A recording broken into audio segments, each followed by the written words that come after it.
आप सभी को जय माता दी, जय भोलेनाथ। आप सब जानते हैं कि एक बड़ा ही पवित्र सुंदर ग्रंथ जिसका हम व्याख्यान इस पवित्र नवरात्रों में कर रहे हैं, एक ऐसा पंथ जो हमें माँ भगवती के भक्ति से जोड़ने हेतु है, एक ऐसा पंथ जो उस जगत जननी ब्रह्मांड की उस पवित्र शक्ति के साथ हमें जोड़ता है। जिस माँ के श्री चरणों से जुड़ते ही हमारे जीवन की जो है तरक्की प्रारंभ हो जाती है, जीवन में भक्ति का सुधार होने लग जाता है। और क्योंकि संसार में जब भक्ति बेकार होने लग जाती है, उसके मायने खत्म होने लग जाते हैं, तभी ऐसे ग्रंथों का प्रकाश किया जाता है जिससे देवी देवताओं की भक्ति जो गलत मार्ग पर चली गई है उसे सही मार्ग पर वापस लाया जाए। क्योंकि हम कभी कभी ऐसे कर्म करने लग जाते हैं जो किसी के बताने से होते हैं और पता चलता है कि वो सही नहीं कर रहे हैं, जिससे फल की प्राप्ति नहीं होती। इसीलिए मैंने आप सबको बताया था कि माँ भगवती, माँ शेरा वाली ब्रह्मांड की एक ऐसी शक्ति है जिसमें समस्त शक्तियों का वास है। ऐसी माँ भगवती, माँ जगदम्बा, माँ अम्बा, विराट स्वरूपा शक्ति को मैं कोटि कोटि प्रणाम करती हूँ। और देने वाली अगर माँ है तो हर भक्त महामाई से एक अरदास करता है। महामाई के चरणों में लगाई हुई अरदास कभी विफल नहीं जाती है। क्यों? क्योंकि माँ देने वाली देवी है। इस संसार में जब जब जीवन में कष्ट आया तब भक्तों ने माँ का आवाहन किया। माँ को अपनी बात को कहने के लिए अरदास के रूप में बच्चों ने अपने मन की बात को कहना प्रारंभ किया।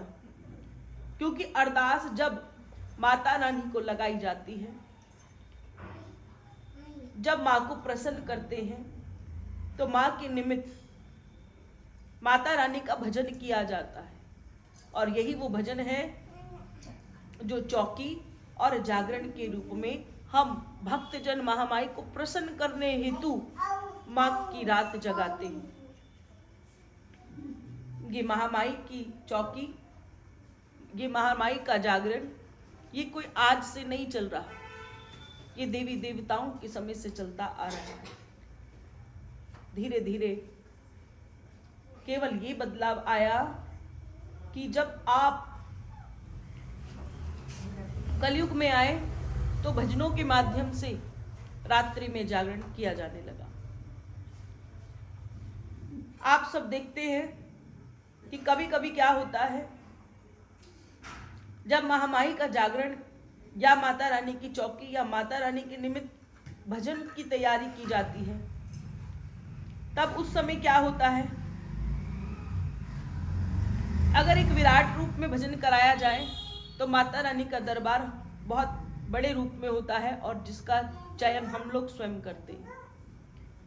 लेकिन जब भी आपने देखा है कि दरबार के लिए एक स्टेज लगाई जाती है, उस स्टेज पर जब कार्यकर्ता चढ़ जाते हैं तो वो जूते चप्पलों से भी चढ़ जाते हैं। और हम सब लोग जो हैं, जब जागरण प्रारंभ होने लगता है उससे पहले वहाँ नहीं होते, अपने बाकी कार्यों में बहुत मग्न हो जाते हैं, जिससे कभी कभी जो है ऐसी छोटी छोटी बातों का हम ध्यान ही नहीं रख पाते। हमेशा हमें स्वयं जो जागरण कर रहे बच्चे हैं उनको वहाँ पर होना चाहिए जब दरबार उनके घर प्रस्थान करता है, आता है और जाता है। दोनों ही समय में जो जागरण कार्य कराना चाहते हैं, जो महामाई को प्रसन्न करना चाहते हैं, उनको दोनों समय वहां खड़े होना जरूरी है। माता रानी की मूर्तियों को कभी खंडित होने के बाद दरबार में नहीं लगाया जाता। पर कभी कभी क्या होता है कि हमारे किसी कर्म के तहत ही कहूँगी कि हम दरबार अच्छा लगवाना की कामना करते हैं, पर किसी भी कारण से दरबार जो है वो खंडित आ जाता है, जिसके कारण जो है भक्त को ही खामियाजा भुगतना पड़ता है। दूसरी ओर जब भी महारानी का आसन लगाएं तो माता रानी के आसन लगाने से पहले बड़ी ही आदर और सम्मान के साथ मूर्ति को नीचे उतारा जाए और गंगा जल का छींटा लगाकर माता रानी को स्नान के रूप में वो छींटा दे, और जहाँ चौकी लगाई जा रही है वहाँ पर भी गंगा जल का छींटा जरूर लगाएं। आप सब देखते हैं अब तो दरबार वैसे ही घर के बाहर ही लगाए जाते हैं।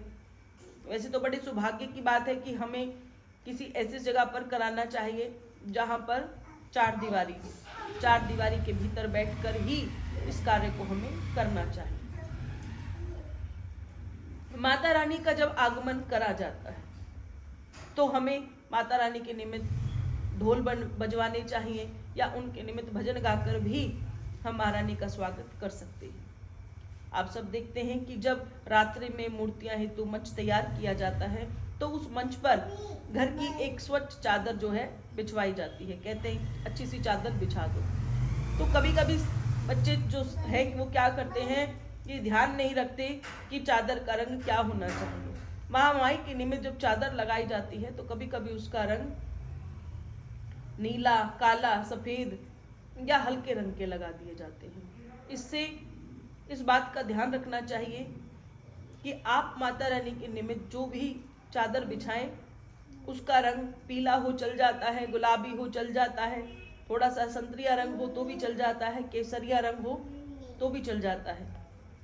दरबार को सजाने के लिए जो आप मंच तैयार करते हैं, सजाने वाले को नंगे पैर ही मंच पर चढ़ने की आपको अनुमति देनी चाहिए। उसके लिए आपको वहां खड़ा होना जरूरी है।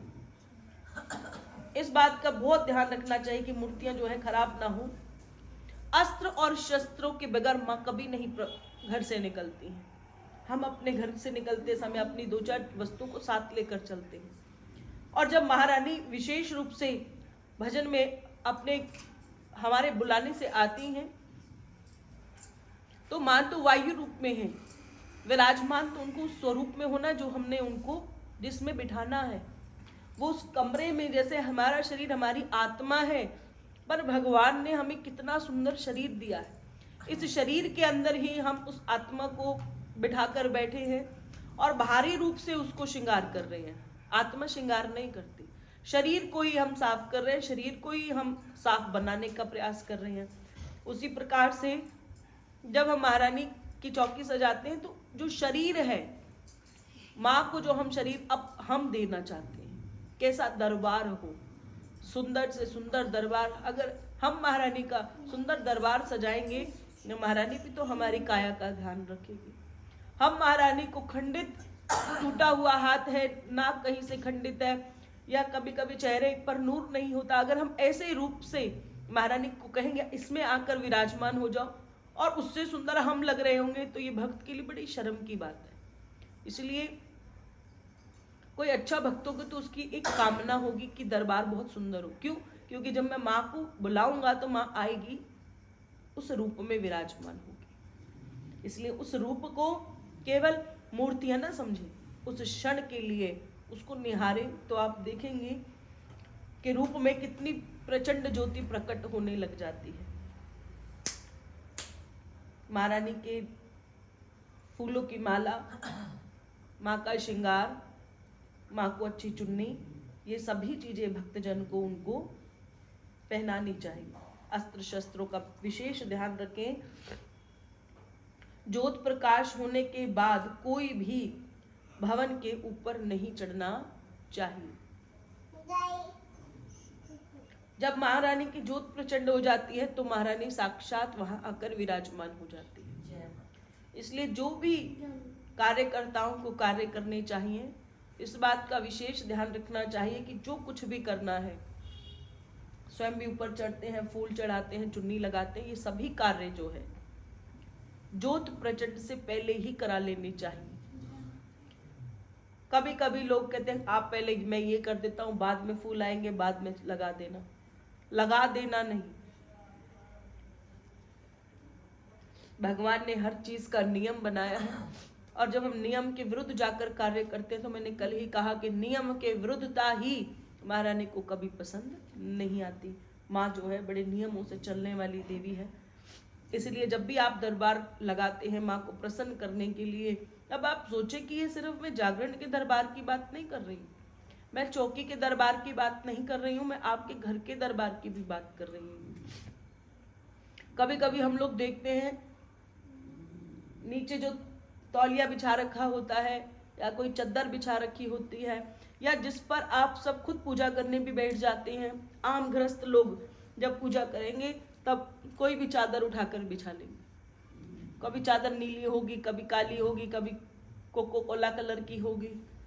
इस बात का विशेष ध्यान रखना है कि आप घर की पूजा भी कर रहे हैं तो नियम का होना बड़ा जरूरी। क्यों आसन का रंग लाल ही बनाया गया है विशेष रूप से। आप जब भी लेने जाए बाजार से आपको पीला, लाल, ऑरेंज कलर ऐसा ही मिलेगा, इसलिए कि आसन पर बैठकर की गई भक्ति जो है आपको अपने आप ही कुछ फल देने वाली है। हमारे में कहा जाता है कि आप अगर भक्त बन गए हैं तो आपको कभी भी भक्ति जो है बिना आसन की करनी ही नहीं है। हम अगर आसन की कामना करते हैं कि हमारा जो आसन हो बड़ा सुंदर हो, हम उस पर बैठकर भक्ति करें, तो जिस महारानी को हम बैठा रहे हैं उनका आसन भी सुंदर से सुंदर होना चाहिए। ठीक है, माँ ने अगर आपको कुछ भी नहीं दिया है तो भी कहते हैं कि हम में से जितना संभव हो सके उससे भी कई गुना ज़्यादा जो है हमें अपनी महारानी के लिए करना चाहिए। मैं हमेशा महामाई कहती हूँ, क्योंकि ये केवल माँ की, सिर्फ माँ से संबोधन नहीं है इनका, ये महादेवी शक्ति हैं। ये वो शक्ति हैं जिससे सारा संसार चल रहा है। कभी आपने नहीं देखा होगा कि ऐसा समय, माँ की कृपा जो है वो हर क्षण हर पल हमारे हृदय में बसती है।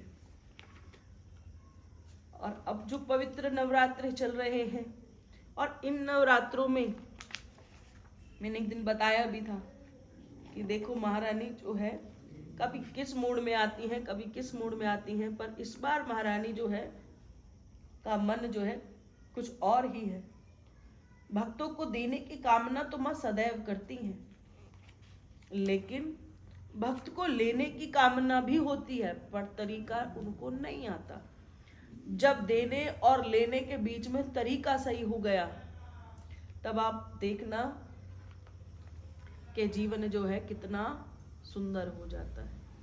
माँ देने पर आती हैं तो मैं नहीं मानती कि कभी कंजूसी हो। आप लोगों ने देखा होगा किसी किसी को तो इतना देती हैं, इतना देती हैं, अगर वो उसके लायक भी नहीं है ना, सांसारिक रूप से अनपढ़ है फिर भी कमाने पे लगा हुआ है। कभी कभी पढ़े लिखे भी घर खाली बैठ जाते, कभी पता अंदर से पता है मेरे में कुछ शक्ति नहीं है, पर इसकी शक्ति है, इसका आशीर्वाद है, खुद में हम कुछ नहीं है। और माँ जब देने पर आती हैं तो सब कुछ दे देती है, क्योंकि ये वो शक्ति है। इसलिए मैं बार बार कहती हूँ किसी और भगवान से लड़ाई थोड़ी नहीं है। कहना यही है कि अगर ये प्रसन्न नहीं है हमसे तो बाकी देवी देवताओं को प्रसन्न कर कर हम करेंगे क्या। ये प्रश्न का उत्तर भी यहाँ से है, क्योंकि आज माँ भगवती का तृतीय नवरात्रा है। जो तृतीय नवरात्रा है वो है चंद्र घंटा का, ऐसा ही है ना।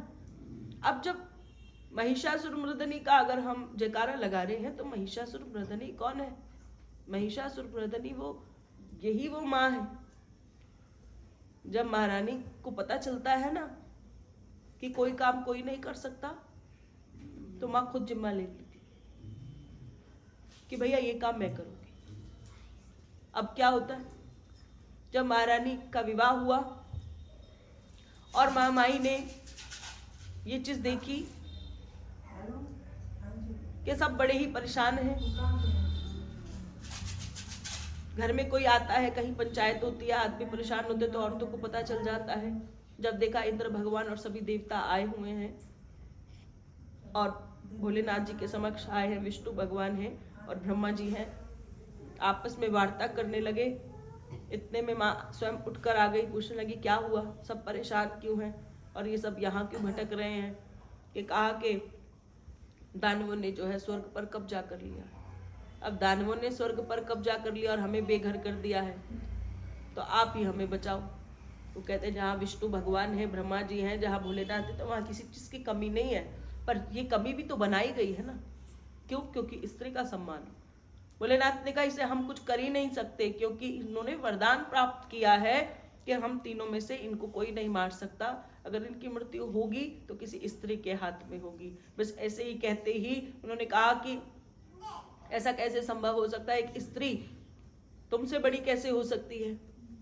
तुम तो साक्षात भगवान, तुम्हारे पास तो सर्व शक्तियां हैं। तो उन्होंने कहा नहीं, ये उसको वरदान की प्राप्ति है, स्त्री के मारने से ही उसकी मृत्यु संभव है। कहने लगे अच्छा ठीक है। इतने में बड़े आवेश में जब सभी देवी देवता आए तो अंदर से एक प्रकाश पुंज निकला जो माँ में साक्षात विराजमान हुआ और कहा कि अगर कोई कुछ नहीं कर सकता तो उस दुष्ट का संहार करने के लिए मैं आगे आऊंगी। तब महारानी को अस्त्र और शस्त्र अर्थात सारी शक्तियां प्राप्त हुई और इसी शक्ति को प्राप्त होने के बाद उन्होंने महिषासुर का वध कर दिया। वध हुआ तो सभी देवताओं को वापस स्वर्ग का स्थान प्राप्त हो गया। अब ये जो महारानी है ये महिषवध का काम करती है। अगर आपके जीवन में कोई महिषासुर आ गया है तो महिष का वध करने हेतु अगर कोई शक्ति का जन्म हुआ तो वो माँ है। हम कितना भी कोशिश कर ले, अगर हमारे जीवन में कोई शत्रुता हमारे में है, हम में भी शत्रुता है। हमारे शत्रु कौन है? हम बार बार कहते हैं लोभ आ गया तो वो हमारा शत्रु बन गया, लोभ आ गया तो आ गया, क्रोध आ गया, मोह आ गया, अहंकार घुस गया, काम वासना ने जन्म ले लिया। तो ये सारी चीजें जो हैं हमें भक्ति से दूर करती, तो ये भी हमारे ही दुश्मन है। अब इन सब चीजों का संहार भी तब हो जाता है जब भक्त जो है महारानी की शरण में आ जाता है। अब जब बार बार आप माता रानी की पूजा निरंतर चिपट कर करोगे तब आप थोड़े दिनों के बाद एक चीज देखो, ये दे रही है और आपको चाहिए नहीं। ये कहेगी आप आएगा आपके पास, पर आप उस नोटों को देखकर आपको उसमें मोह नहीं पैदा हो। आएगा क्योंकि जरूरत है, समाज की जरूरत है, खाने की जरूरत है, पहनने, वो मिलेगा, अपार मिलेगा, आपकी भूख खत्म हो जाएगी। यही माँ भगवती है। तो जब महारानी ने ये संहार करा और सभी देवताओं ने जो है घंटी को बजाया, घंटा होता है ना, उस घंटे को बजाया और तभी से ही महारानी ने का जो नामकरण करा भोलेनाथ के द्वारा कि आज से तुम चंद्र घंटा हो। क्योंकि बहुत सुंदर रूप में आया। जब इतना प्रकाश हुआ तो जैसे सूरज होता है, जैसे चंद्रमा होता है, ऐसे उनके मुख की काया हो गई। और जब घंटा बजने लगा तो भगवान ने कहा कि ये तुम्हारी विजय है और यही जो विजय है तो तुम आज से चंद्र घंटा हो। अब असल तो ये है कि जब भी हमारे जीवन काल में घोर कष्ट आ जाता है, कोई समस्या समझ में नहीं आ रही, तो जो चंद्र घंटा महारानी का नाम है, अगर उसके नाम से अगर हम महारानी की पूजा करें, चंद्र घंटा नाम जाप कर कर उनका मंत्रोच्चारण करें, तो हमारे जीवन में जो भी ऐसा कष्ट है, जो दुश्मनों का हमें लगे कि हमारे दुश्मन बहुत हो गए हैं, हमारे जीवन में ऐसी ऐसी बातें हमारे आगे जो हमारे को दुख दे रही है, तो किसकी ओर जाना है? माँ की ओर। माँ चंद्र घंटा का नाम उच्चारण करना है, तो उससे हमारे कष्ट अपने आप दूर हो जाएंगे। तो जब आप और हम महारानी की ऐसी सेवा में लग जाते हैं तो माँ अपने आप हम पर अपार कृपा करने लग जाती है। और आप सब देखें कि क्यों कहीं जाए, क्यों कहीं भटके। हमारे शरीर का रोग, हमारे शरीर का विकार हमारे पिछले कर्म है और इसकी दवाई एक है, केवल भक्ति। जितनी बढ़ चढ़कर, जितनी सुंदर, उतनी ही कृपा ज्यादा।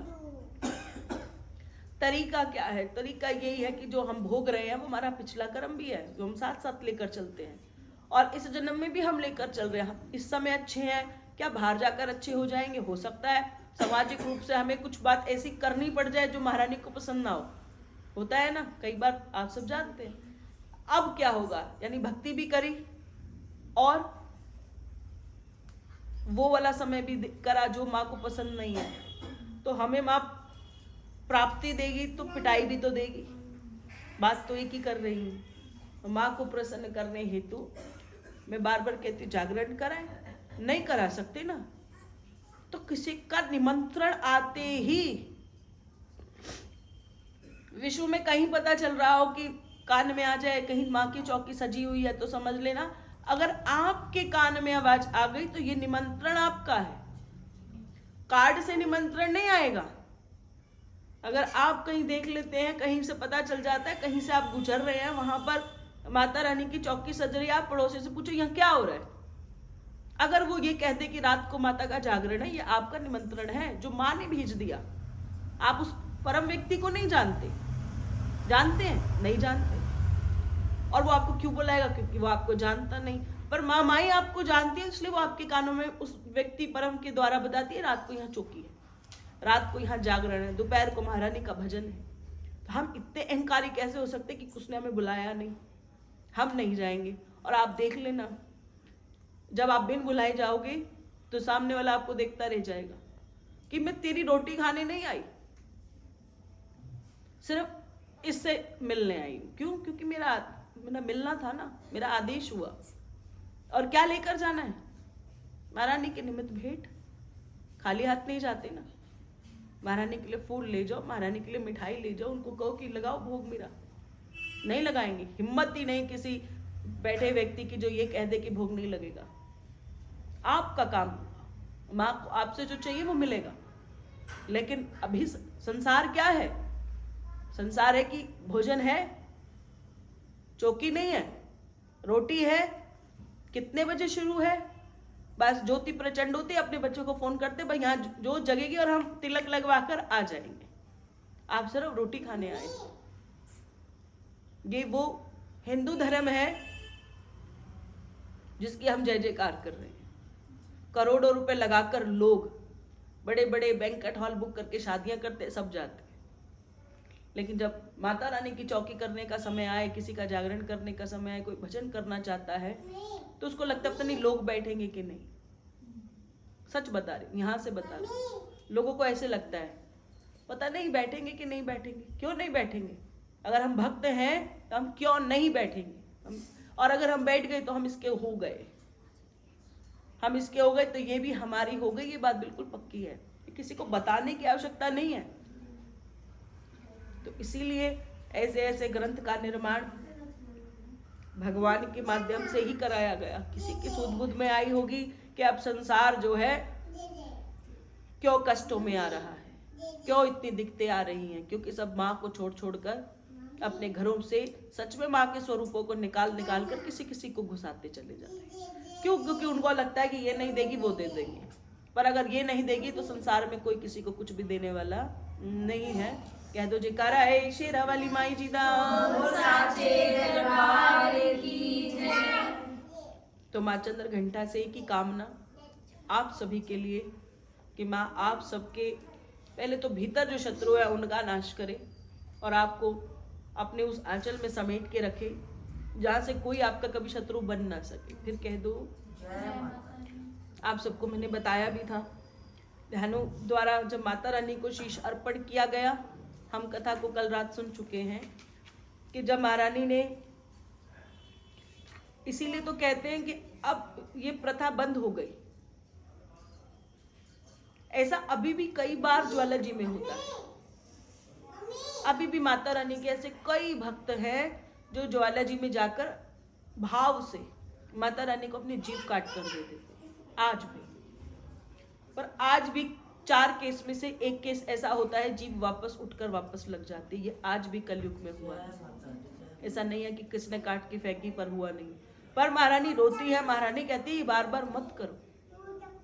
जो शरीर मैंने तुम्हें दिया है वो तो मेरा ही दिया हुआ है। मेरे सामने एक बार ये वाली बात आई थी कि ऐसा जीभ काटने वाली, क्या ये सही है, ये गलत है? ये गलत है। माँ का दिया हुआ हम उसे दे क्या सकते हैं, बल्कि उसकी बनाई हुई मिट्टी को हम खंडित कर रहे हैं। ऐसा ही है ना, जीभ काट कर देना, यानी उसने जो हमें चीज दी है हम उसको वापस दे रहे हैं। हमें ये नहीं चाहिए और अगर तू है तो इसको वापस लगा दे। नहीं, जिस तरीके से माँ ने आपको सुंदर सुंदर जन्म कराया, आपको सभी अंग दिए, कोशिश यही करना जब वापसी हो तो ये सभी अंग जो है आपको प्राप्त हो। फिर कह दो जैसा माँ ने आपको दिया है ऐसे ही महारानी को आप वापस सौंप देना कि ये पूरी मिट्टी माँ आपके निमित्त है। और माँ है तो इस बात का महारानी बार बार परीक्षण कब तक देगी। हम लोग ही थक जाते हैं, तो साक्षात भगवती हैं कि कब तक ऐसा होगा। जब से 1581 के समय की बात से। 1581 में भी अकबर जी ने आकर माता रानी की परीक्षाएं ले ली। तो महारानी परीक्षा कब से दे रही? और सोचो कि मैं कब तक परीक्षा देगी कि मैं हूं? बाहर बारिश का होना ये परीक्षा तो नहीं है ना, बता देती है कि मैं हूं। मैंने कहा था महारानी नाव पर आई है, तो नाव के लिए पानी भी तो चाहिए। वो अपनी सेटिंग बिठा के बैठी है ना। कभी आपने बड़े आराम से याद करना कि आपने बड़ा समय बीत गया होगा कि ऐसा मौसम नवरात्रों में देख, आपको तो याद भी नहीं होगा। किसी को याद है जो अब जो समय का मौसम चल रहा है, इस चैत्र नवरात्रों में पंखे बंद करा रखे हैं, बाहर ठंडी हवाएं चल रही हैं, क्यों? यही तो माँ है, भ्रमण कर रही है ना। आज अपने खुशमन मूड से आई है तो सावन भी आ गया। अगर माँ का मूड अच्छा नहीं तो महारानी सावन में भी भादो और भादो में भी सूखा पैदा कर सकती है। तो ये वो दिव्य शक्ति है कि इनको ढूंढने की आवश्यकता नहीं है, इनको केवल स्वीकार करने की आवश्यकता है। अगर हम पूछने लग जाएंगे कि है कि नहीं, कि क्या कर सकती है, ये सब कुछ करने वाली वो दिव्य शक्ति है जिसने अकबर का अहंकार भी तोड़ दिया। जब सारी कोशिशें नाकाम कर दी, तब जाकर सैनिकों ने राजा अकबर को जोतों की महिमा बताई। सब कुछ जानकर अकबर का जो सिर है लज्जा से झुक गया। क्यों झुक गया? कि ऐसी जो भी शक्ति है, मैंने उसकी कितनी परीक्षा ले ली। कहीं मैंने जल गिरा दिया, कहीं मैंने तोड़ फोड़ कर दी, मैंने सब कुछ कर दिया, पर महामाई की जोत है जो कि त्यों ही जग रही है। जब ऐसी बातें सुनी तो राजा जो अकबर है उसके बहुत उसे शर्म आई, सिर लज्जा से झुक गया। तब राजा ने तुरंत सैनिकों के साथ ज्वाला जी जाने का उन्हें हुक्म दिया। कहा कि मैं भी चलता हूँ और मुझे उस स्थान पर ले चलो। ये कौन से सन की बात है? 1581 में जब 1.25 मन सोने का छत्र लेकर नंगे पांव अपनी पत्नी को साथ लेकर, कुछ तथ्यों के अनुसार अकबर के साथ उनकी हिंदू पत्नी जो थी जोधाबाई भी उनके साथ वहां गई थी। आप सब सोचें कि महारानी ने उन्हें भी नंगे पांव चला दिया। अभी दर्शन नहीं हुए हैं, अभी तो आज दर्शन करने आ रहे हैं। और ये जो शब्द लिखे गए हैं ना, ये बड़े ही शोधन के बाद लिखे गए हैं। ये किसी आम व्यक्ति ने नहीं लिखी है पुस्तक, ये बड़े ही सारे संतों महंतों ने बड़ी ही सूझबूझ और शोध के साथ इन सब चीजों को देखा है। जिस महारानी के दर्शन नहीं करे हैं, उनके निमित्त मिलने के लिए ही सोने का छत्र और नंगे पांव महारानी ने ऐसी कृपा की कि अकबर जो है उनसे मिलने के लिए ज्वाला जी आ गए। और कुछ के अनुसार उनकी जो दूसरी पत्नी है कांगड़े की रानी कही जाती है, ज्वाला जी के दरबार में वे पहुंच गए। जैसे ही राजा अकबर ने छत्र को चढ़ाया, तभी उनके मन में अहंकार आ गया और मन ही मन कहने लगा, आज तक तुम्हारे दरबार में हजारों हिंदू राजा आए होंगे, किंतु किसी ने भी तुम्हारे दरबार में 1.25 मन सोने का छत्र नहीं चढ़ाया। मैं मुसलमान होकर भी 1.25 मन सोने का छत्र यहां लेकर आ गया हूं, इसे स्वीकार करो। यह कहकर उसने छत्र को वहां चढ़ा दिया। तभी राजा अकबर का चढ़ाया हुआ छत्र दूर जाकर गिर पड़ा और ना जाने किस धातु में वह बदल गया, जो कि ना तो लोहा है और ना ही पीतल है, ना ही तांबा है और ना ही वह किसी अन्य धातु का है। आप सबने देखा भी होगा, आप सब ज्वाला जी गए हैं तो जब वो शायद महारानी ने पटक के मारा तो सुंदर जो छत्र है उसमें छेद हो गए थे और वो टेढ़ा मेढ़ा हो गया। और सच भी है, वहाँ विशेष रूप से लिखा हुआ है कि इसका बहुत शोध किया गया वैज्ञानिकों के द्वारा कि इसके अंदर क्या है, पर आज तक कोई भी वैज्ञानिक ये नहीं बता सके कि अगर ये सोने का छत्र है तो आज ये किस चीज का छत्र बना। यही महारानी की कृपा है और यही कृपा उनको हमारी महारानी बना देती है। फिर कह दो जय माता दी। है ना, माँ तो हम सब है, पर आपको कोई महारानी नहीं कहता। ये महारानी को महारानी इसलिए कहा गया है कि देखो, ना लोहा छोड़ा ना चांदी छोड़ी, कहा लोहा तुम्हारे लिए, चांदी तुम्हारे लिए, सोना तुम्हारे लिए, ये सभी धातुएं तुम्हारे लिए है, लेकिन इस धातु को तो मैं ऐसा बना दूंगी कि किसी के काम का नहीं रहेगा। अगर लोहे का होता तो लोग लोहे में बेच देते, सोने का होता तो खा जाते, लेकिन उसकी काया ही ऐसी कर दी कि ये कहीं बिकने योग्य भी नहीं छोड़ा, कि इसको ऐसे का ऐसे ही छोड़ दो। इसमें लिखा है कि वैज्ञानिकों के द्वारा परीक्षण करने के बाद भी उस धातु का आज तक कहीं से पता नहीं चला। मां ने अकबर की भेंट पूर्ण रूप से अस्वीकार कर दी। छत्र का इस हाल को देखकर भक्तों ने अकबर को कहा, हे राजा, तुमने यह सोने का जो छत्र है अहंकार करके माता के चरणों में चढ़ाया, इसीलिए तुम्हारे छत्र का यह हाल हुआ है। फिर कह दो जय माता दी। जब व्यक्ति महारानी के निमित्त कुछ चढ़ाता है, हम बार बार क्या कहते हैं, अहंकार नहीं करना, क्योंकि माँ यहां आवाज भी उसी को देती है जिससे उसको लेना है। सबके लिए कुछ नहीं होता। और आप हम सब मिलकर महारानी का जब देते हैं ना, माँ के निमित्त कोई भेंट देते हैं, तब साथ साथ शुक्र करना चाहिए। मैंने माँ को कुछ अर्पण किया, माँ ने मुझे बुद्धि दी, मैंने माँ के निमित्त चीज लाके रख दी। अब मेरा फर्ज क्या बनता है कि मैं महारानी को धन्यवाद बोलूं। पूछो क्यों? क्योंकि माँ आपने मुझे इस लायक बनाया। मुझे इस लायक समझा तो कोई बात नहीं, पर मुझे इस लायक सच में बनाया कि मैं आपके इस जन्म में काम आ सका। हमारी अपनी सगी माँ हमें पढ़ाती है, लिखाती है, सब कुछ करती है ना। हमारी अपनी माँ से ही हमारा जन्म होता है, वहीं से ही हमारा पूरा जीवन चलता है। तो हम इसी प्रकार उस माँ को भी धन्यवाद करते हैं।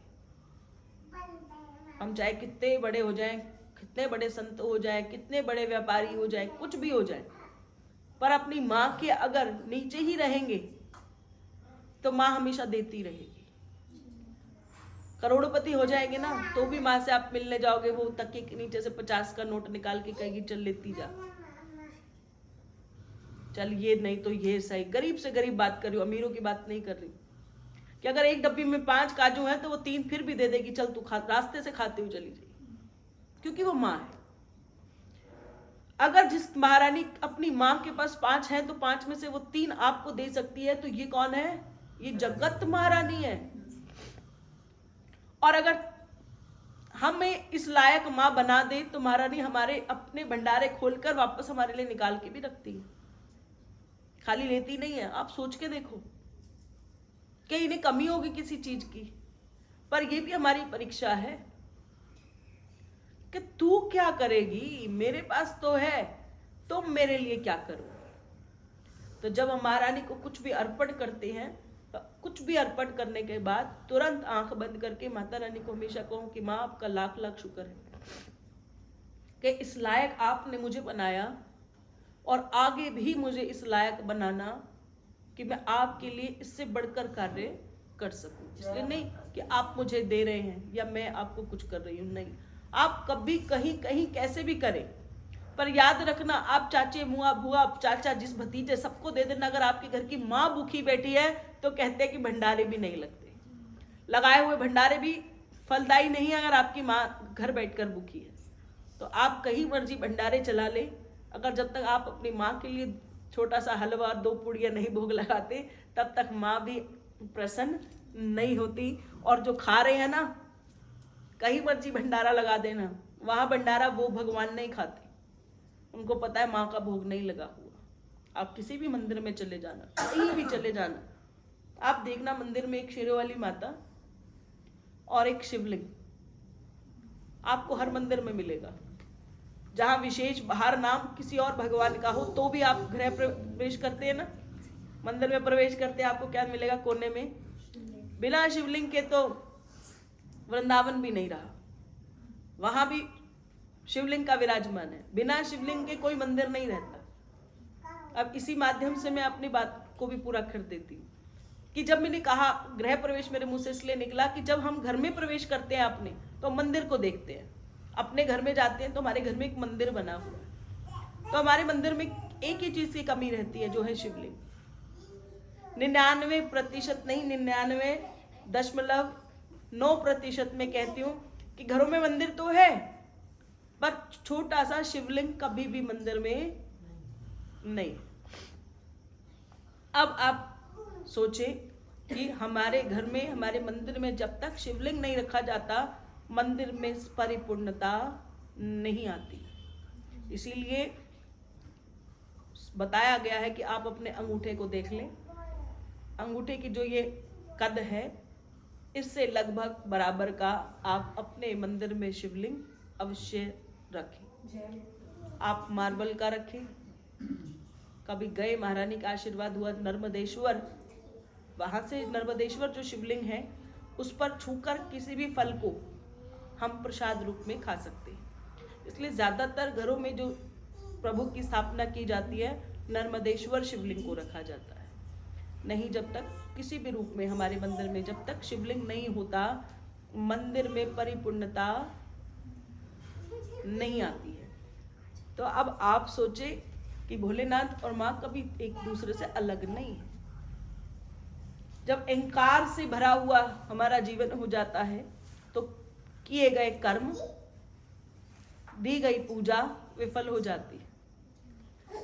इसीलिए अहंकार की अगर बात करें तो भोलेनाथ की पूजा सबसे ज्यादा भाव से, बड़े ही प्रेम से करने वाले रावण थे। बस रावण के अहंकार ने ही रावण की भक्ति को खत्म कर दिया। उसी प्रकार से जब अकबर ने इतना बड़ा सोने का छत्र महारानी को चढ़ाया और बोला, आज तक तेरे रिश्तेदारों ने भले ही ना दिया हो, मैं मुसलमान होकर तुम्हारे निमित्त इतनी बड़ी भेंट लेकर आया हूँ। माँ ने कहा, मुझे ऐसी भेंट तो तेरी चाहिए भी नहीं है। क्यों नहीं चाहिए? क्योंकि ये तो अहंकार से तूने मुझे चढ़ाई है, और अगर तू मुझे अहंकार से ऐसा तोहफा देगा, ऐसी भेंट देगा, तो मैं ऐसी भेंट किसी की भी स्वीकार नहीं करती। अहंकार करके चढ़ाई हुई कोई भी चीज माता को स्वीकार नहीं होती। अच्छी श्रद्धा से अगर एक छोटा सा पुष्प भी माँ के चरणों में चढ़ाया जाए तो वे माता को बहुत ही खुश करता है, और माँ खुशी खुशी उसे स्वीकार कर लेती हैं। फिर कह दो जय माता दी। अकबर ने जब ऐसा देखकर माँ के चरणों में लेटकर कृपा की भीख मांगी और कई प्रकार से पूजा अर्चना करके अपने दरबार दिल्ली वापस लौट गए। उन्होंने दिल्ली पहुंचकर सभी दरबारियों और सैनिकों से देवी भक्तों तथा सभी धर्मों के प्रेम पूर्वक व्यवहार करने, वह सम्मान करने का उन्हें आदेश प्रदान कर दिया। उन्होंने कहा कि आज के बाद दिल्ली में से कोई भी माता रानी का भक्त अगर गुजर रहा हो, या माता रानी का भक्त तुम्हें कहीं भी दिखे, तो माँ के भक्तों से ऊंची आवाज में बात नहीं करनी, और माँ के जो भक्त हैं उन्हें सम्मान देना है। जब ऐसी बात किसने कही? दिल्ली के राजा अकबर ने। उन्होंने उनके साथ प्रेम पूर्वक व्यवहार करने के लिए आदेश जारी कर दिए। ये बात को मैं इसलिए यही रोकती हूं। अब माता रानी के भक्त हैं, पता कैसे चलेगा? जय माता दी। जब तक मुख से जय माता दी बोलोगे नहीं, कोई तुम्हें पकड़ ले कस के, तुम कह दो जय माता दी, कोई चाटा लगाए तुम कह दो जय माता दी, जिसके माथे पर लाल तिलक हो वो कहे जय माता दी। आखिर कोई चिन्ह तो हो, फोटो लेकर तो घूम नहीं रही हम। पता कैसे चलेगा कि हम महामाई के भक्त हैं? तो उसके लिए चिन्ह है। पहला चिन्ह होता है हाथों में कलावा, लाल रंग का महामाई का जो कलावा होता है। दूसरा है माथे पे तिलक, जो हर पुरुष लगाता है। पहले पुरुष जो होते थे माता रानी के जितने भक्त होते थे वो लाल रंग का कपड़ा अपने साथ अपने गले में डाल कर रखते, और स्त्रियां सुहागन है, मांग भरी हुई है, तिलक लगाया हुआ है, हाथों में चूड़ियां डाली हुई हैं, प्रॉपर श्रृंगार के साथ हैं, तो कह देते थे कि ये माता रानी की भक्त है। पर श्रृंगार से क्या होगा जब तक मुख से नहीं बोलेंगे हम कष्ट में हैं और कह दे जय माता दी, तो किसी को प्रमाण देने की आवश्यकता नहीं है। अब सोचो, जिस राजा ने आदेश दे दिया तो सारी संगत ने क्या बोलना शुरू कर दिया होगा, अगर महारानी के भक्त होकर मुसलमान अकबर माता रानी के भक्तों के प्रेम के लिए आदेश दे दे कि इनके साथ सबने प्रेम पूर्वक व्यवहार करना है और प्रेम के साथ रहना है, तो किसमें फायदा है भक्ति करने में? तो मुझे तो लगता है उस समय सारे माता रानी के भक्त हो गए। और आज भी ये बात है, अगर हम कहीं चले जाए और किसी को नहीं पता और घंटे बाद अगर उसे पता चल जाए ये माता रानी के सेवादार है, माता रानी के भक्त है, तो वो भी हमें कहेंगे आओ हमारे घर भोजन करो, एक बार आ जाओ, एक कदम रख दो। क्यों? क्योंकि महारानी के भक्तों को हमेशा सम्मान की प्राप्ति होती है। फिर कह दो जय माता दी। और जो लोग ऐसा कहें कि हमें समाज में सम्मान नहीं मिल रहा, लोग हमारी इज्जत नहीं करते, अगर वो यहाँ बैठकर भी ये वाली बात कहते हैं, तो मुझे अंदर से पता है कि ये माता रानी के अभी भक्त नहीं है, माने अभी इनको अपना कस के नहीं पकड़ रखा। तो जैसे कि अकबर ने तो कह दिया, अकबर को का भेंट किया गया जो छत्र था आज भी मां के दरबार ज्वालामुखी मंदिर में रखा हुआ है, जिसको देखने दूर दूर से श्रद्धालु वहां आते हैं। इस घटना की पुष्टि उसी समय भक्त ध्यानों के द्वारा रचित महारानी ने की एक उन्होंने भेंट लिख दी थी, नंगे नंगे पैरी माता अकबर आया, सोने दा छतर महामाई को चढ़ाया। ऐसा माता रानी के निमित्त ध्यानु जी ने भेंट को लिखा था। कह दो इस घटना के बाद ध्यानु भगत अपने प्यारे घोड़े को दिल्ली दरबार से लाने के लिए अकबर के पास पहुंच गए। अकबर ध्यानु भगत से बोले, मैं तुम्हारी माता के प्रति तुम्हारी भक्ति से बहुत प्रसन्न हूं, इसीलिए तो मुंह मांगा मुझसे इनाम मांग सकते, तो कुछ भी तुम मांगोगे मुगल सत्तलन की ओर से मैं तुम्हें उस भेंट को अवश्य दूंगा।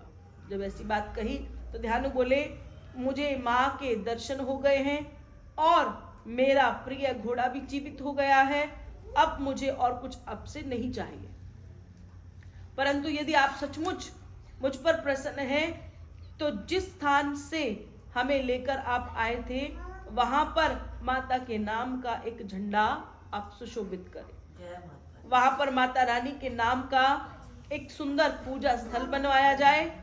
और दूसरा वचन मैं यह मांगता हूं कि माता के दर्शन को जाने वाली संगत को आप फिर कभी रोके नहीं।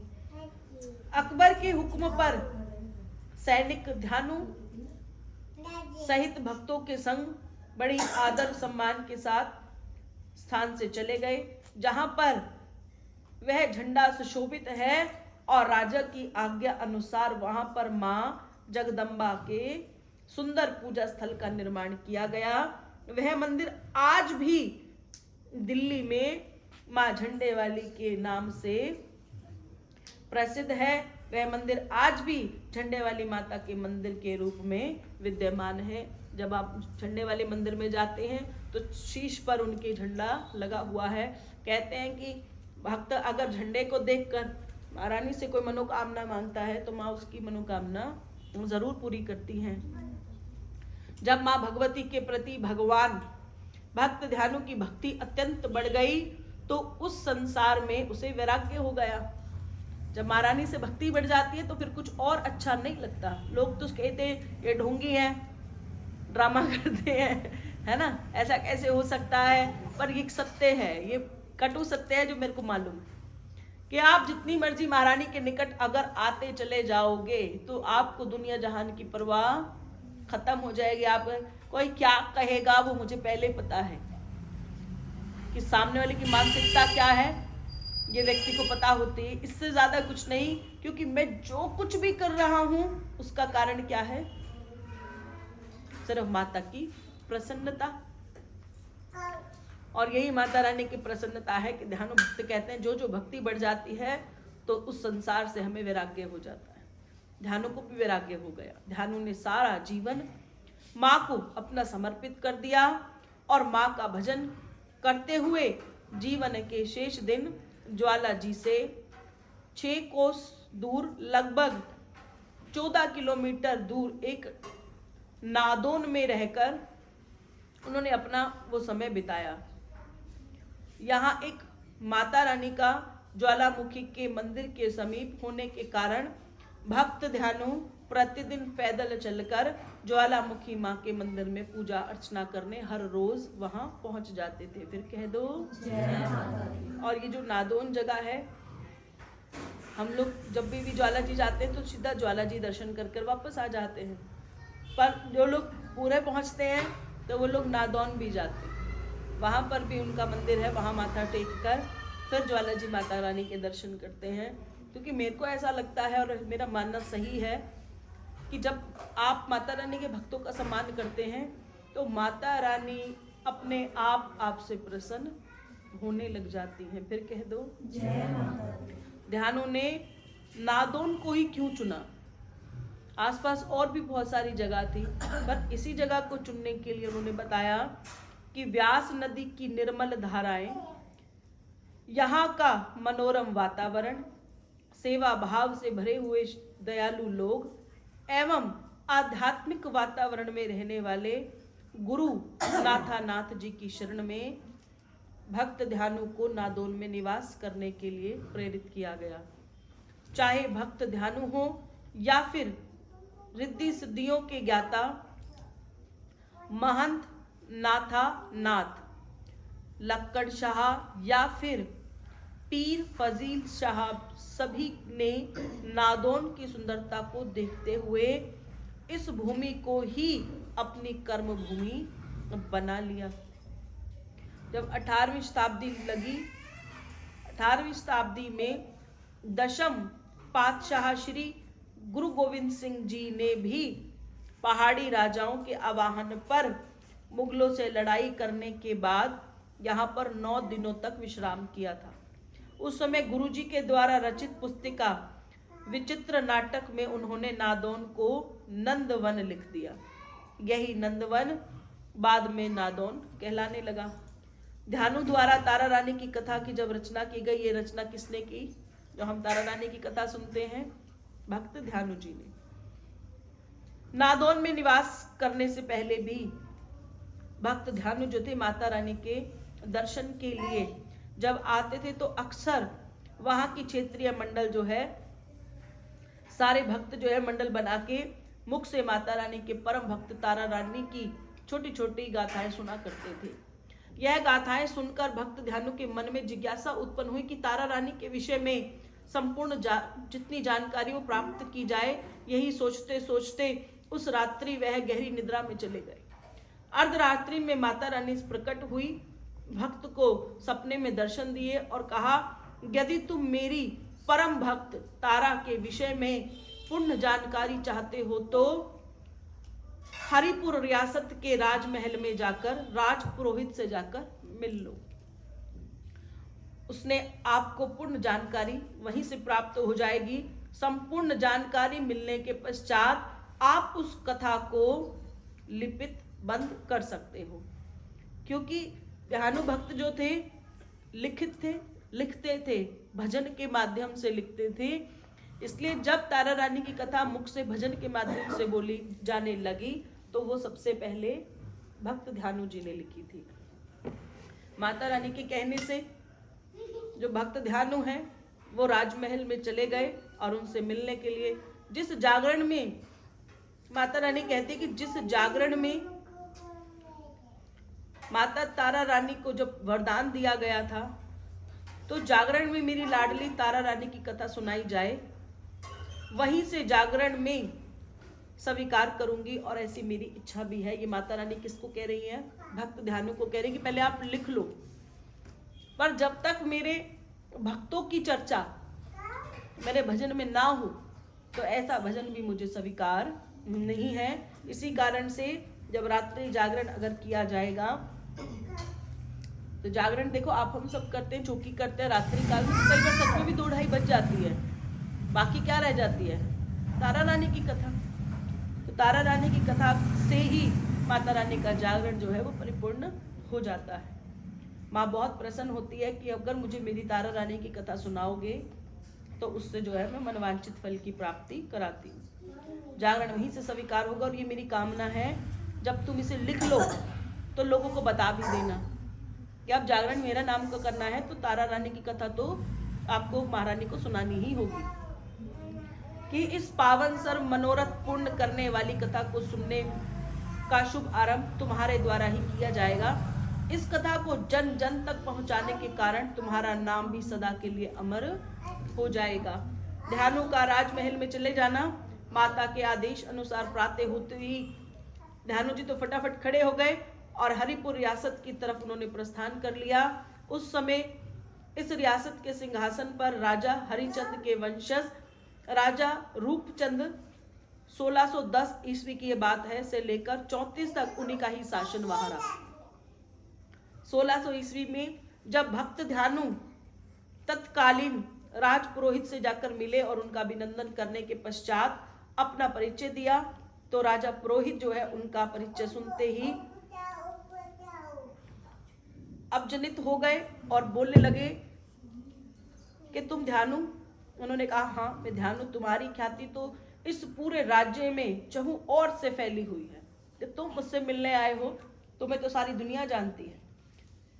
तुम राजा की परम भक्त हो, तुम माता रानी के परम भक्त हो। राज पुरोहित ने उनको यथा योग्य स्वागत किया, उनका सत्कार किया। तब भक्त ध्यानु ने राज पुरोहित के सन्मुख रानी तारा के विषय में अपनी जिज्ञासा को रख दिया। राज पुरोहित को रानी तारा के विषय में जानने की भक्त ध्यानु को बड़ी जिज्ञासा थी। और जब उनको पता चला, राजा पुरोहित को पता चला कि ये सिर्फ इसलिए आए हैं क्योंकि इनको तारा के बारे में जानकारी रखनी है, तो राजा भी बड़े ही प्रसन्न हो गए। उन्होंने बड़े विस्तार पूर्वक अपनी सारी जानकारी के अनुसार रानी तारा की कथा भक्त ध्यानु को सुनाई। यह कथा सुनते सुनते भक्त ध्यानु इतने भाव से विभोर हो गए कि रानी तारा एवं उनकी माता के प्रति अनन्य भक्ति और समर्पण के प्रति श्रद्धा जो है वो नतमस्तक हो गई। फिर कह दो। कहते हैं कि आप हम सब मिलकर भी जब हम कथाएं सुनते हैं और कथा को सुनने के बाद वैसा बनने की अगर कामना पैदा होने लग जाए कि अगर माँ के ऐसे भक्त हैं, थे और रहेंगे, तो महारानी की लीलाओं का जो उनके चमत्कार है उनको ऐसे नहीं होना पड़ेगा, लुप्त नहीं होना पड़ेगा। सबके मुख से महारानी का नाम दिन रात निकलता रहेगा। फिर कह दो जय माता दी। अब ध्यानु जी ने जब सुना कि माता रानी इनकी इस रानी की कथा सुनकर अपने जागरण को परिपूर्ण करना चाहती है, तो ये सत्य बात है कि वाकई रानी तारा में वो खूबियां थी, माता रानी की वो भक्ति थी। और उसी भक्ति को देखकर उनके मन में समर्पण भाव आया और श्रद्धा और बढ़ गई। राजमहल में वापस आने के बाद भक्त ध्यानु तारा रानी की पावन कथा को लिपिबंद करने में जुट गए। जब सारी बातें पता चली और विभिन्न स्थानों पर लोगों के मुख से सुनी गाथाएं तथा जो राज पुरोहित थे उनके मुख से भी उन्होंने जब कथा सुनी, तो सारी कथा को मिला जुलाकर उन्होंने एक बड़ी कथा सामने लेकर आए। उसे माता का ध्यान करते हुए अपने अखत परिश्रम के द्वारा उस पावन कथा को लिख दिया और यह कथा स्थान स्थान पर जागरणों में मधुर स्वर में गाकर एवं व्याख्यान करके सुनानी प्रारंभ कर दी। किसने कर दी? भक्त ध्यानु जी ने। कह दो जयकारा है शेरा वाली जी दा। क्योंकि आप सब देखे कि पहले ध्यानु जी के मन में कामना जागृत हो रानी तारा के प्रति कुछ लिखने की, कुछ इकट्ठा करने की। महारानी खुद साक्षात आ गई, मैं मुझसे पूछ कहाँ है, मैं तुझे बताती, भटकने की क्या जरूरत है। और ऐसा क्यों हुआ, भाव क्यों आया, पहले माँ ने भाव दिया, फिर माँ कर्म कराने के लिए स्वयं आ गई। करना तुमने है, मैं तुम्हें बता सकती हूँ। भक्त को आसानी क्या कर देती है, बता देती है, वहां जाना है, वहां जाना है, ये करना, हो जाएगा, होता है, ये ऐसे नहीं बता रही हूँ खाली। और देखो कि आज हम जो कथा को सुनते हैं वो भक्त ध्यानु के लिखित कथा को हम सुनते हैं। अगर भगवान और भक्त का जो संबंध है ना, ऐसा संबंध किसी का नहीं होता। जब गहरी नींद आए तो सो जाओ, जागो कि मुझे साधना करो। महारानी ऐसे नहीं आएगी, नींद आए तो सो जाओ, सोते ही आ जाएगी। कलयुग में है, कलयुग में महारानी ऐसे तो बहुत कम आती है। कहे कि भी दिखाओ कहाँ है माँ तुम्हारी, तुम ऊपर से नीचे गिर जाओ, माँ क्यों आएगी, तुम्हें दिखाने के लिए क्यों आएगी, तुमने किया क्या, तुम तो महारानी का फिर परीक्षण करो। माँ कहती मेरे लेके जो मन करे करो, मैं अब ऐसे नहीं आऊंगी। भक्त ध्यानु ने माता रानी की लिखी हुई कथा को सबको सुनाया। माता जी ध्यानु के लिए कह रही हैं कि सुन मेरे प्यारे भक्त ध्यानु, सब भक्तानु बुलायो जी तारा रानी की कथा, ऐ सबनु आप सुनायो जी। यानी महारानी कहती है कि तुम अब जो तुमने कथा को लिखा है, आज के बाद इस कथा को मैं तुम्हारे मुख से सुनना चाहती हूँ कि तुम ये सारी कथा भक्तों को सुनाओ। फिर कह दो उनके द्वारा सुनाई गई जब ये कथा इतनी लोकप्रिय हो गई कि जितनी बार वह सुनते उतनी ही उनकी सुनने की इच्छा और बढ़ने लग जाती। कहते हैं इस समय के दौरान जब 16वीं शताब्दी भगत ध्यानु जी ने महंत थानानाथ जी के पावन अखाड़े में अपनी भक्ति रस से भरी हुई देवी भगवती की 1.25 लाख भेंटों की रचना अपनी लेखनी से ही, जिन्हें आज भी जागरणों में पक्की भेंटों के रूप में गाया जाता है। फिर कह दो जय माता दी। अब संख्या ना भूलें कि ध्यानु भगत जी ने माता रानी की अपनी कलम से कितनी भेंटें लिखी, 1.25 लाख। अब आज कोई जो लिखित व्यक्ति है और वो कोई फिल्मी गाना लिख दे तो वो कहाँ पहुंचा देते हैं उसे, आप हम सब लोग कहाँ पहुंचा देते हैं, ऊपर। इसके जैसा बंदा नहीं, क्या लिखा है इसने। और ये वो भक्त हैं जिन्होंने 1.25 लाख पक्की भेंटें खुद लिख डाली। और ये जो भेंट यहाँ पर भी हम लोग महारानी की पक्का भजन कराते हैं, जिससे बार बार कहते हैं कि माँ इसी को सुनकर प्रसन्न होती हैं। लेकिन कभी कभी लोग बोल देते हैं ना, मुझे कह देते हैं मैया जी ये वाली भेंट क्यों। ये जो जागरण और जो चौकी है ये तुम लोगों के लिए खाली नहीं है, ये करते हैं इनके लिए। कौन आएगा, जिसको माँ की पक्की भेंट सुनने से आनंद आता है, तो समझ लो कि वो महारानी के निकट आ रहा है।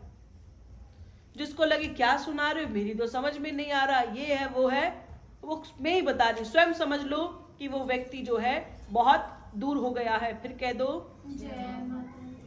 इस बात का ध्यान रखते हुए कि जहां कहीं भी महारानी की चौकी हो तो ये भेंट गाएगा कौन। सबको तो ये भेंट आती भी नहीं है। इस भेंट को गाने के लिए ही जो हमारे जागरण पंथ में संत और महंत, जिनका मैं नाम लेती हूं, बेटा पीछे हो जाओ, जितने संत और महंत हैं, महंतों को ही ये भेंट आती है। और आज एक बात का बहसत आता है कि महारानी उनकी बहुत लंबी उम्र रखे। जो आज के बच्चे हैं जो भजन गाना कामना तो करते हैं भजन गाने की, लेते भी होंगे 1 लाख, 1.25 लाख, 2 लाख, 3 लाख, लेकिन महारानी प्रसन्न उन्हीं से ही होती है जो महारानी के निमित्त पक्का भजन करता है। इसीलिए जब महारानी का दरबार सजाते हैं तब सबसे पहले महारानी का आवाहन किया जाता है। जब आवाहन करते हैं तो आजकल बच्चों को आवाहन का पूरा ज्ञान भी नहीं है, तो जो हमारे महंत लोग हैं उन्हीं के पास आवाहन है, जिससे माँ एक पुकार में आ जाती है। जब ध्यानु जी से प्रेम है, उनकी लिखित बात से प्रेम है, तो जब उनको गाते हैं तो माँ तुरंत दौड़ी चली आती है। माँ का आवाहन किया जाता है, माँ के निमित्त गणेश किया जाता है, उसके बाद ही महारानी का भजन प्रारंभ होता है कि अब सुनाने के लिए माँ आ गई, अब माँ को सुनाओ। तो ये 1.25 लाख भेंटें जो हैं भक्त ध्यानु जी ने माँ के लिए लिखी, और उसी दिन से ही संसार में जागरण प्रारंभ हुआ। फिर कह दो, तो जिसने महारानी का जागरण बनाया, जो आज हम सब लोग कर रहे हैं, इसकी उपज कहाँ से ये जन्म लिया, वो है भक्त ध्यानु जी। पक्की भेंट उन्होंने लिखी, पक्की भेंट उन्होंने गाई, रात भर जागरण उन्होंने कराया, तारा रानी की कथा उन्होंने बनाई, तारा रानी उन्होंने कथा को ढूंढा, लिखित उनका हुआ, तो सारा जागरण का फल श्रेय किसको जाता है? भक्त ध्यानु जी को। लेकिन आप सबने देखे होंगे कि करोड़ों के जागरण हो जाते हैं, एक बार भी कोई माइक से ये नहीं कहता एक बार भक्त ध्यानु की कह दो जय। कोई नहीं कहता, याद ही नहीं करते हैं। तो इसीलिए आज इस कथा के माध्यम से कोई कहीं भी जागरण करे, किसी से भी कराए, महंतों को बुलाए, कृपा है महारानी की कि भक्त संत महंत तुम्हारे घर आए, और किसी भी कारण से अगर नहीं आ रहे तो एक बार उनके मुख से कहलवा दो, कह देना कि एक बार ध्यानु जी की भी जय करा दो। जिसने महारानी के निमित्त सिर कटवा दिया, अपनी भक्ति दे दिया, अपना जीवन दे दिया, अपना सब कुछ दे दिया, अगर उसकी जय जयकार करोगे तो माँ तो अपने आप तुम्हारी हो जाएगी। फिर कह दो जय माता दी। पक्की भेंट गाई गई, और भक्त ध्यानु के द्वारा रचित इन पक्की भेंटों को सुनकर माता जो है अत्यंत प्रसन्न होती रही और अपने भक्तों को आशीर्वाद देती रही। भक्त ध्यानु को तो दिया ही, पर जिन्होंने पूरी रात बैठकर बंद कमरों में पक्की भेंटों का भजन किया, वही जागरण पूर्ण रूप से सफल कराया गया। धार्मिक आडंबर एवं छुआछूत जैसी घिनौनी परंपरा से समाज पूरी तरह से आज जकड़ा हुआ है। नीच जाति वाले से खाद्य पदार्थ प्रसाद आदि लेना तो दूर की बात, लोग छूने से भी परहेज करते हैं। मुगल हिंदू धर्म के दमन में लगे हुए थे। ऐसे समय में ध्यानु भक्त ने तारा रानी की कथा लिखने के बाद भगवती जागरण में सुना सुनाकर लोगों को आपसी भाईचारे तथा त्याग का संदेश दिया। माँ की महिमा का गुणगान करते हुए अंत में भगवान भक्त जो ध्यानु जी हैं, गांव नादौन में माँ की जोत में सदा सदा के लिए विलीन हो गए। भक्त ध्यानु जी की समाधि आज भी इस स्थान पर व्यास नदी के किनारे गोसाइयों का एक मोहल्ला बना हुआ है। नादौन जिला हमीरपुर हिमाचल प्रदेश में विद्यमान है, जो 400 साल पुरानी जर्जर अवस्था में थी और उसका जीर्णोद्धार वहां के भक्तों के सहयोग के द्वारा किया गया था। फिर कह दो जय माता दी। अब जिन्होंने ये लिखा है वो लिख रहे कि हमारी अन्वेषण टीम द्वारा अथक प्रयास करने के उपरांत भी ध्यानु जी का माता की जोत में विलीन होने का समय, वार और तिथि वो उपलब्ध अभी नहीं करा सके। फिर कह दो जय माता दी। रिद्धि और सिद्धि के ज्ञाता महंत थानानाथ जी के बारे में वो बता रहे हैं कि स्वामी महंत थानानाथ जी कई प्रकार की प्राकृतिक शक्तियां और रिद्धि सिद्धियों के ज्ञाता रहे। उनके अखाड़े में रुपयों व देसी घी रखने के लिए अलग से 2 कुएं खुदवाए गए थे। जिसको सामान देना है, जिसने धन देना है, एक कुएं में डाल दे, और जिसको देसी घी देना है वो दूसरे कुएं में डाल दे। आज भी उस देसी घी के कुएं की मिट्टी से देसी घी की सुगंध आती है। कहते हैं महंत थानानाथ इतनी करनी वाले थे कि वह अपनी योग विद्या से पास ही व्यास नदी के बहते हुए पानी को पात्र में भर लाने के बाद देसी घी अपनी योग्य बल और साधना से उसे बना देते थे। कहते हैं कि एक बार व्यास नदी के उस पार आज के हाथी पोड़ नामक स्थान के उस पार गुफा में रहने वाले बाबा लक्कड़ शाह, जो कि नदी के पानी में कंबल रखकर नदी पार कर लिया करते थे, महंत थाना नाथ के निमंत्रण पर भंडारे में आ गए और डेरे के बाहर भी भिक्षा के लिए अलख जगाई। अंदर से महंत जी अपना एक चोला बाबा जी के पास भिक्षा देने के लिए भेजा तो बाबा लक्कड़ शाह ने हाथ में ली गई एक लिखा है चिप्पी देसी घी भिक्षा में लेने की इच्छा जाहिर की कि थोड़ा सा उनको देसी घी चाहिए, जिस पर चेले द्वारा महंत को बताने के लिए अंदर से घी देने की इजाजत महंत जी ने दे दी कि दे दो। चेले ने अंदर से घी लाकर बाबा लक्कड़ शाह जी की पात्र था उसमें डालना शुरू किया, परंतु वह जब काफी देर तक नहीं भरा तो चेले ने थाना नाथ के पास जाकर याचना की कि जिस महात्मा को आपने भिक्षा में घी देने के लिए कहा था उनका जो पात्र है उसमें घी हम डाल रहे हैं पर वो पात्र पूरा भर ही नहीं रहा है। तो महंत थाना नाथ स्वयं उठकर आए और अपनी जो उनका पात्र था उसे बाबा लक्कड़ शाह जी की दूसरे पात्र में भिक्षा के रूप में डालना शुरू कर दिया। एक पात्र उनका था और दूसरा पात्र उन भिक्षा के रूप में था। कैसा अलौकिक दृश्य था कि लक्कड़ शाह जी की चिप्पी भर रही थी और ना ही महंत थाना नाथ जी की चिप्पी से घी की धारा समाप्त हो रही थी। आखिरकार लक्कड़ शाह ने महंत थाना नाथ की करनी को प्रणाम करके कहा, हे महात्मम, तुम अपनी चिप्पी भर गई है। देखा तो लक्कड़ शाह का जो पात्र है वो पूरा भर चुका है। लक्कड़ शाह ने अपनी झोली से मात्र कुछ दाने चावल थाना नाथ के भंडारे में डाल दिए। कहते हैं यह भंडारा वर्षों तक अटूट लंगर के रूप में चलता रहा। आखिरकार भंडारा समाप्त करने के लिए बचे हुए राशन को पास ही स्थित व्यास नदी में उन्होंने बहा दिया।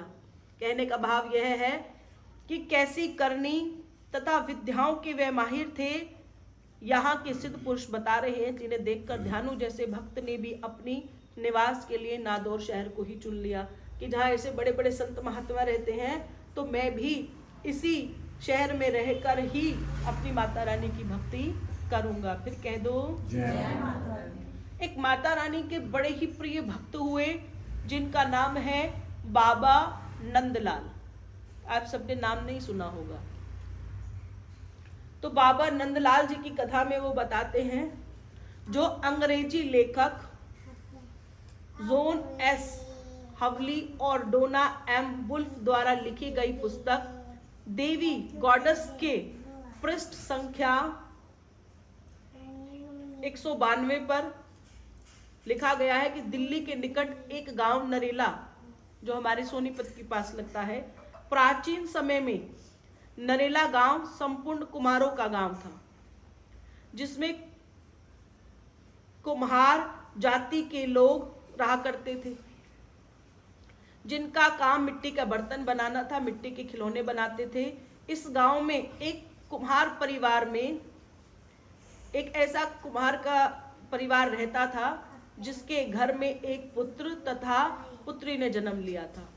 इच्छरू कुम्हार ने अपनी पुत्री का नाम नंदनी रखा तथा पुत्र का नाम नंद लाल रखा। बाबा इच्छरू और गांव वाले प्यार से नंदनी को नंदी के नाम से पुकारने लगे। नंदलाल और नंदी में असीम प्रेम था।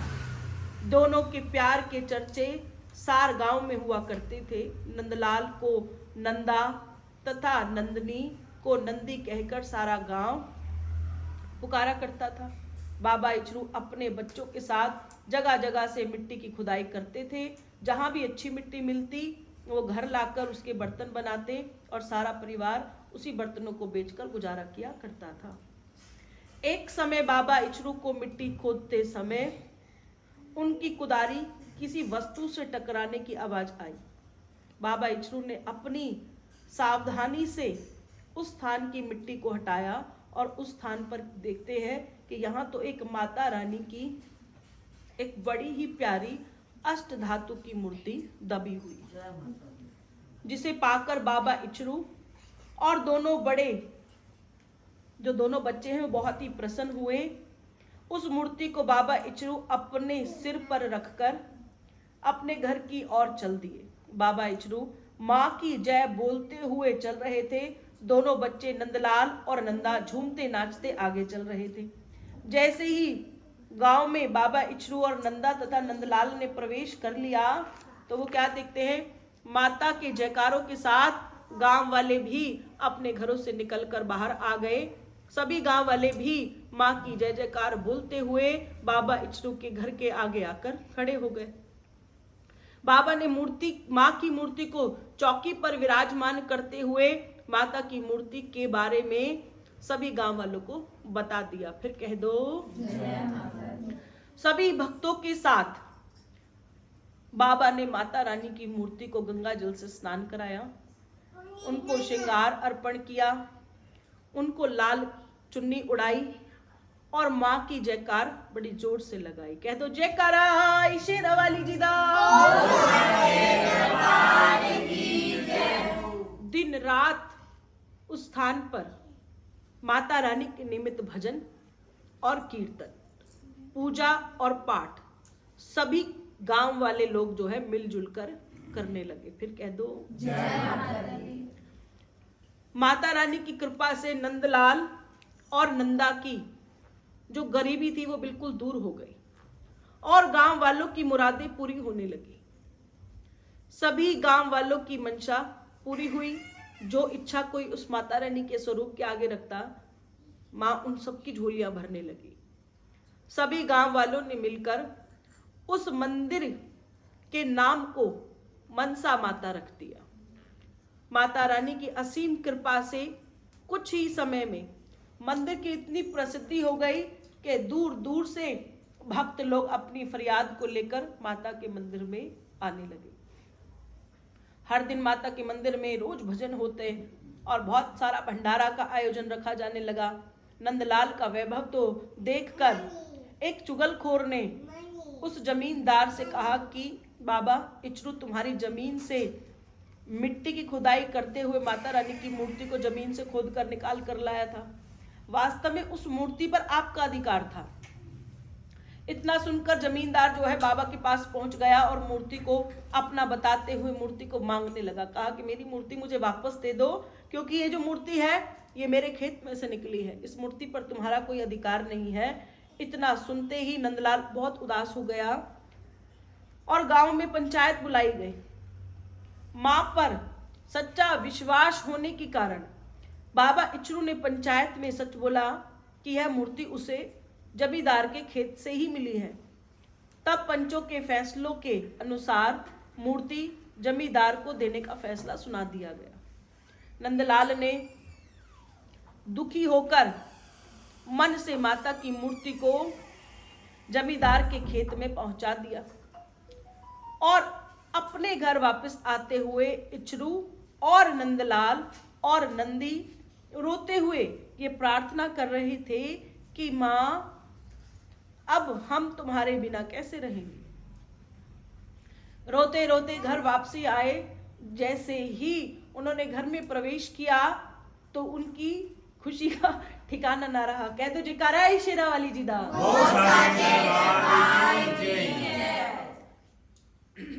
जैसे किसी का बच्चा गुम हो जाए, हम बच्चों को ढूंढते हैं ना, कहाँ गया हमारा बच्चा।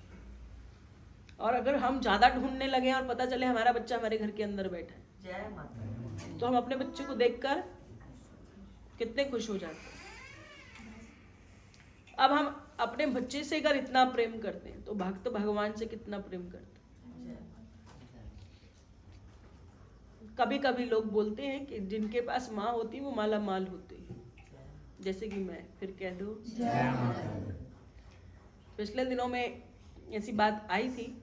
मैं बार बार कहती हूँ कि मैं खुद कहती हूँ कि मैं माला माल हूँ। अब तुम्हारी कामना पैसों की हो तो वो पता नहीं, पर जिसके पास एक ऐसी माँ हो जो देने वाली है। कोई बच्चा गरीब रह सकता है? नहीं ना। तो जो भी माँ का भक्त अपने आप को किसी भी रूप में कहे कि मैं गरीब हूं, मेरे पास तो कुछ नहीं है, महारानी उससे बहुत कुपित होती है। अगर हम महारानी के अपना भला करना चाहते हैं ना, माँ का नहीं करना, अपना तो करना है, तो उससे यारी तो लगानी ही पड़ेगी ना जो देने वाली है। अब उससे भी यारी नहीं करेंगे तो दर दर की ठोकरें खाएंगे। तो आप ध्यान रखना कि जिसका घर का मंदिर जितना सुंदर, जितनी ज्यादा उनकी पूजा, उनकी पर्स कभी खाली नहीं रहेंगे। फिर कह दो हाँ जी। अब ये नहीं, ये बात बार हम बात बोलते हैं कि आप इसलिए माँ की पूजा नहीं करें कि आपको माँ से पैसे चाहिए। कभी कभी हम घर में देखते हैं कि जैसे किसी को कोई उपाय कह दिए, वो अंदर अंदर करने लग जाएगा, अपना उसका 1 रुपया नहीं लगा। परिवारजन था कि मुझे किसी गुजरने के समय के बाद मुझे मैंने मन में विचार कर दिया कि कोई गुजर गया, उसके निमित्त में 1 साल भोजन करूंगा, करा दूंगा सबको। वो रोज सुबह उठते हैं और अंदर से एक वो भरा ड्रम से आटा 3-4 किलो गूंद के ले गए। हर तीसरे चौथे दिन में ड्रम खाली। घर के लोग सोचे भी अब निकाल रहा है तो डलवाएगा भी सही। आटा खत्म। उससे पूछा भाई आटा, बोलते आटा तो खत्म हो रहा है। क्यों? कहाँ 5 लोगों ने 10 लोगों ने खाना है, कहाँ 5-7 किलो रोज निकल रहा है आटा, और भरवाओ और भरवाओ। अभी तो साल की बात कर रही हूँ, रोज 4-5 किलो आटा खिलाना है। तो ऐसी सेवा नहीं लगती। अब घर के बाकी लोग तो कुपित होने लगे अंदर से कि क्या सेवा, किसने बोल दिया इसको सेवा के लिए, किसने कहा है तुझे कर। जब ऐसी भावना आई तो की गई सेवा बिल्कुल बेकार हो गई। आप मनोरथ मांगो अपनी जेब के अनुसार, किसी और की जेब से निकाल कर किसी को सेवा दी तो उसका कोई फायदा, बल्कि आप कष्टों में आ जाते हो। आपको पता है तो आप 2 ही रोटी बनाकर रोज प्रसाद दे दो, कहीं किसी को देना है। आप कह दो मेरे को 5 किलो आटा रोज खिलाना है, और आपकी अपनी जरूरत के हिसाब से आप 2 रोटियां भी नहीं निकाल रहे हो, अपने हिसाब से अपने जेब से नहीं निकाल रहे, पर ड्रम से निकाल रहे हो जहां आप भर नहीं सकते, तो ऐसी सेवा भी किसी काम की नहीं आती। फिर कह दो जब आप सब देखते हैं कि हमारी कोई गुम हुई चीज मिल जाती है तो बड़ी प्रसन्नता होती है, लेकिन आप सब जानते हैं जब किसी को सच में ऐसी कोई खुदाई में माता रानी का स्वरूप मिल जाए और जो माता रानी का ही भक्त हो और मिलते ही घर में जय जयकार होने लग जाए और वो थोड़ी देर के लिए आंखों से भी ओझल हो जाए तो दिल लगता नहीं है। ऐसे में जब आप सब जान रहे हैं कि नंदलाल और नंदी, बारिश हो रही है बाहर, फिर कह दो कि जब ये दोनों बच्चे जोर जोर से रो रहे थे, अब पिताजी क्या करें?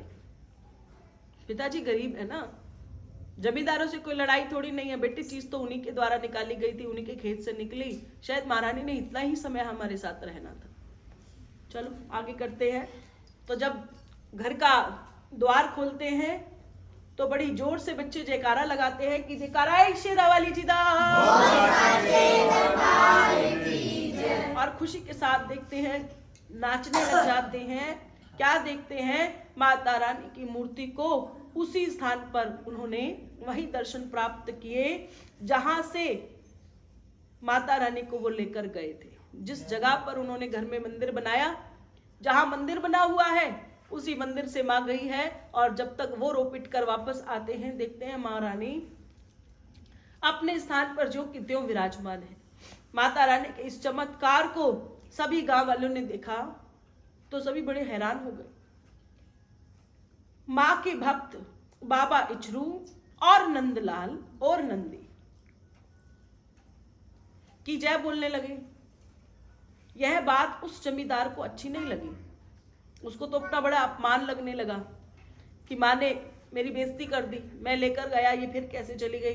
अब उसके मन में आया कि मुझे तो इनसे बदला लेना है। बदले की भावना ऐसी पैदा हो गई। अपमान का बदला लेने के लिए जमींदार ने क्या किया, दिल्ली से तत्कालीन शासक फल का शेख फरूख शेर को जाकर शिकायत की, जबकि यह मामला मान अपमान का नहीं बल्कि श्रद्धा और भक्ति का है। फिर कह दो जय माता दी। क्योंकि ये बात मान सम्मान की थोड़ी नहीं है, ये सारा मसला है भक्ति का। आप मुझसे मां को थोड़ी नहीं छीन सकते हो, आप स्वरूप ले जा सकते हो। जो मां है, जो शब्द है, जो किसी के हाथ की चीज नहीं है, उसे थोड़ी नहीं कोई छीन सकता है। मैं तो कल भी कह रही थी कि कोई घर से निकाल दे, कोई मंदिर ले जाए, भक्ति थोड़ी नहीं छोड़ सकता है। भक्ति हमारे अंदर से निकल नहीं सकती। कोई लाख प्रयास कर ले, कहे कि इन्हें भूल जाओ, कैसे? संभव ही नहीं है ना।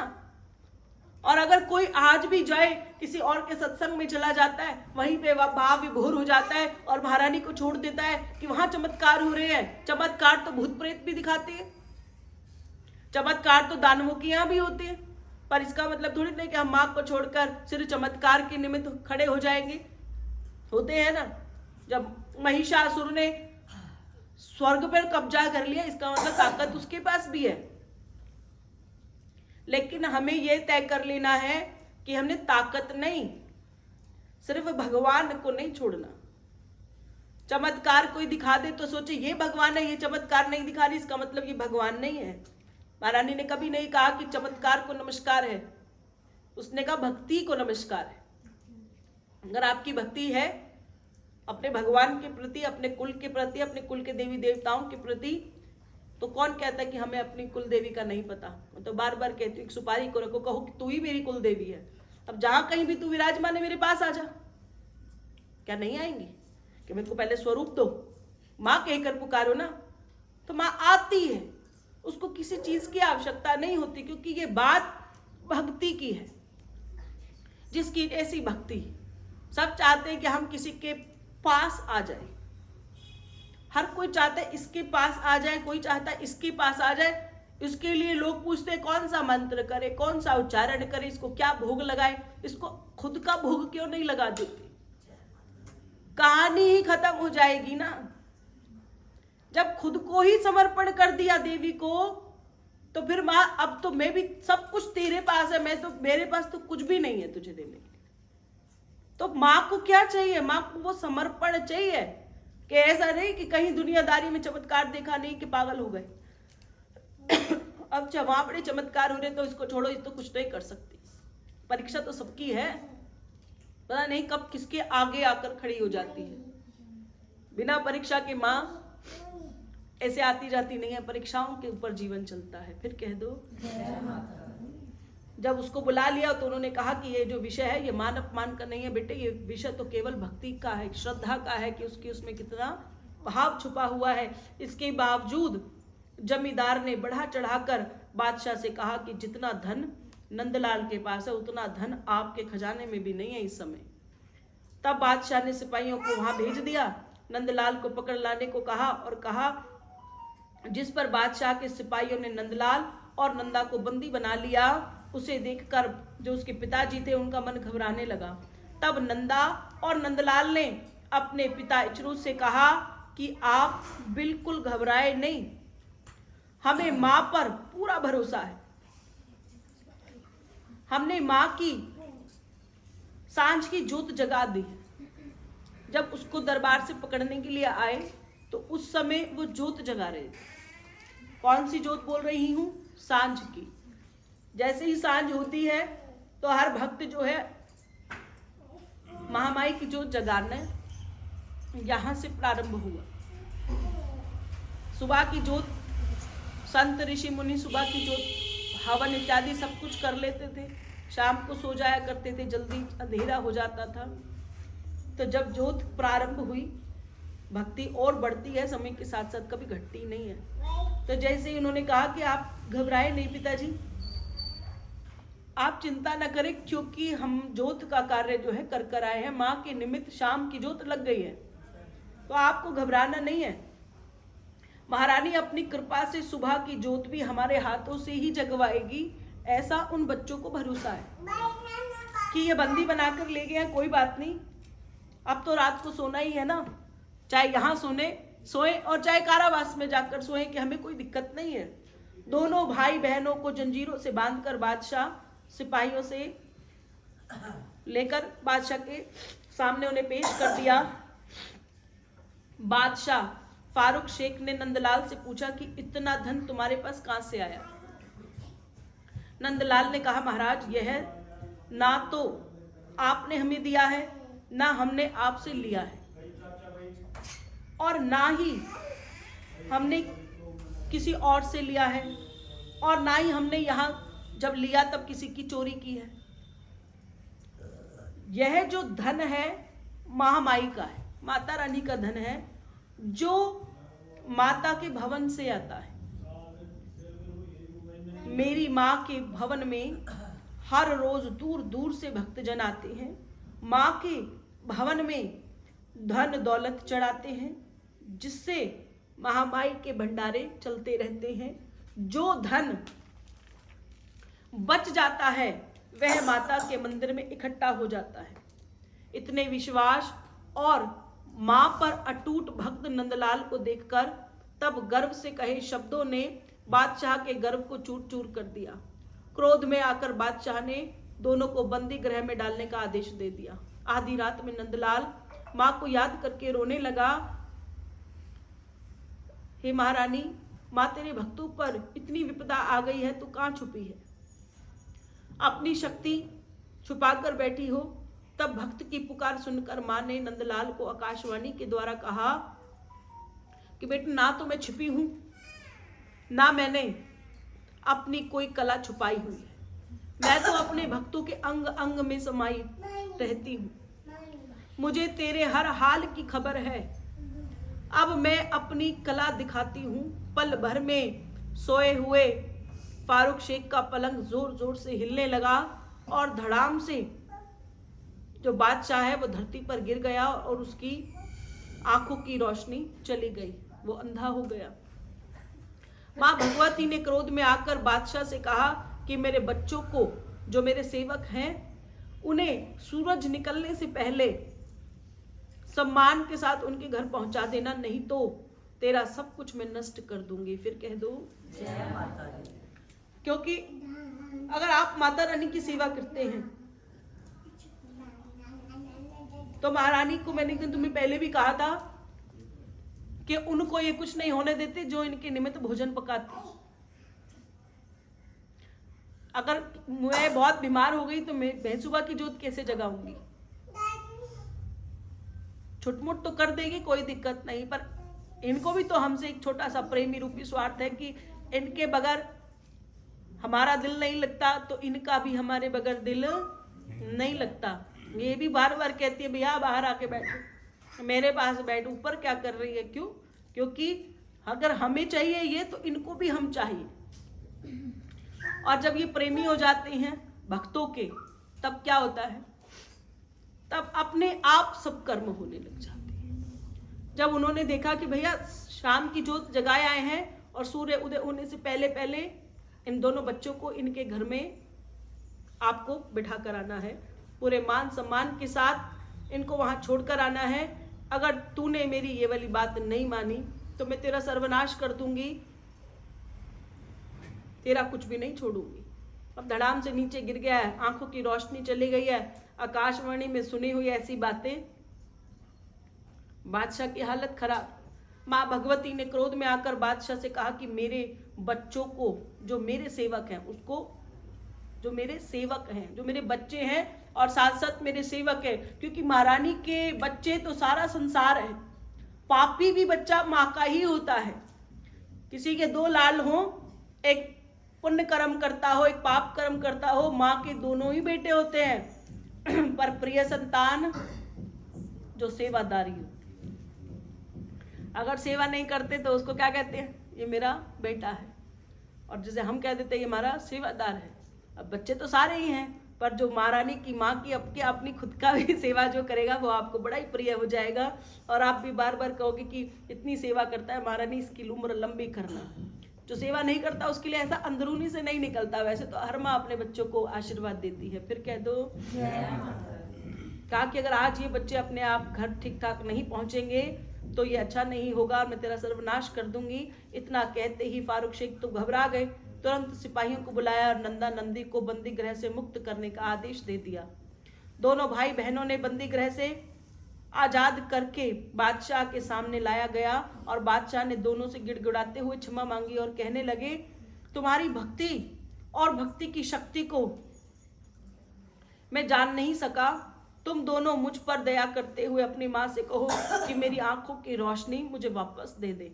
मेरी भूल जो मैंने की है उसकी मैं क्षमा याचना तुमसे भी मांगता हूँ और उस महारानी से भी मैं क्षमा याचना मांगता हूँ कि माँ को कहो कि मुझे मेरी आंखों की रोशनी अब वापस दे दे।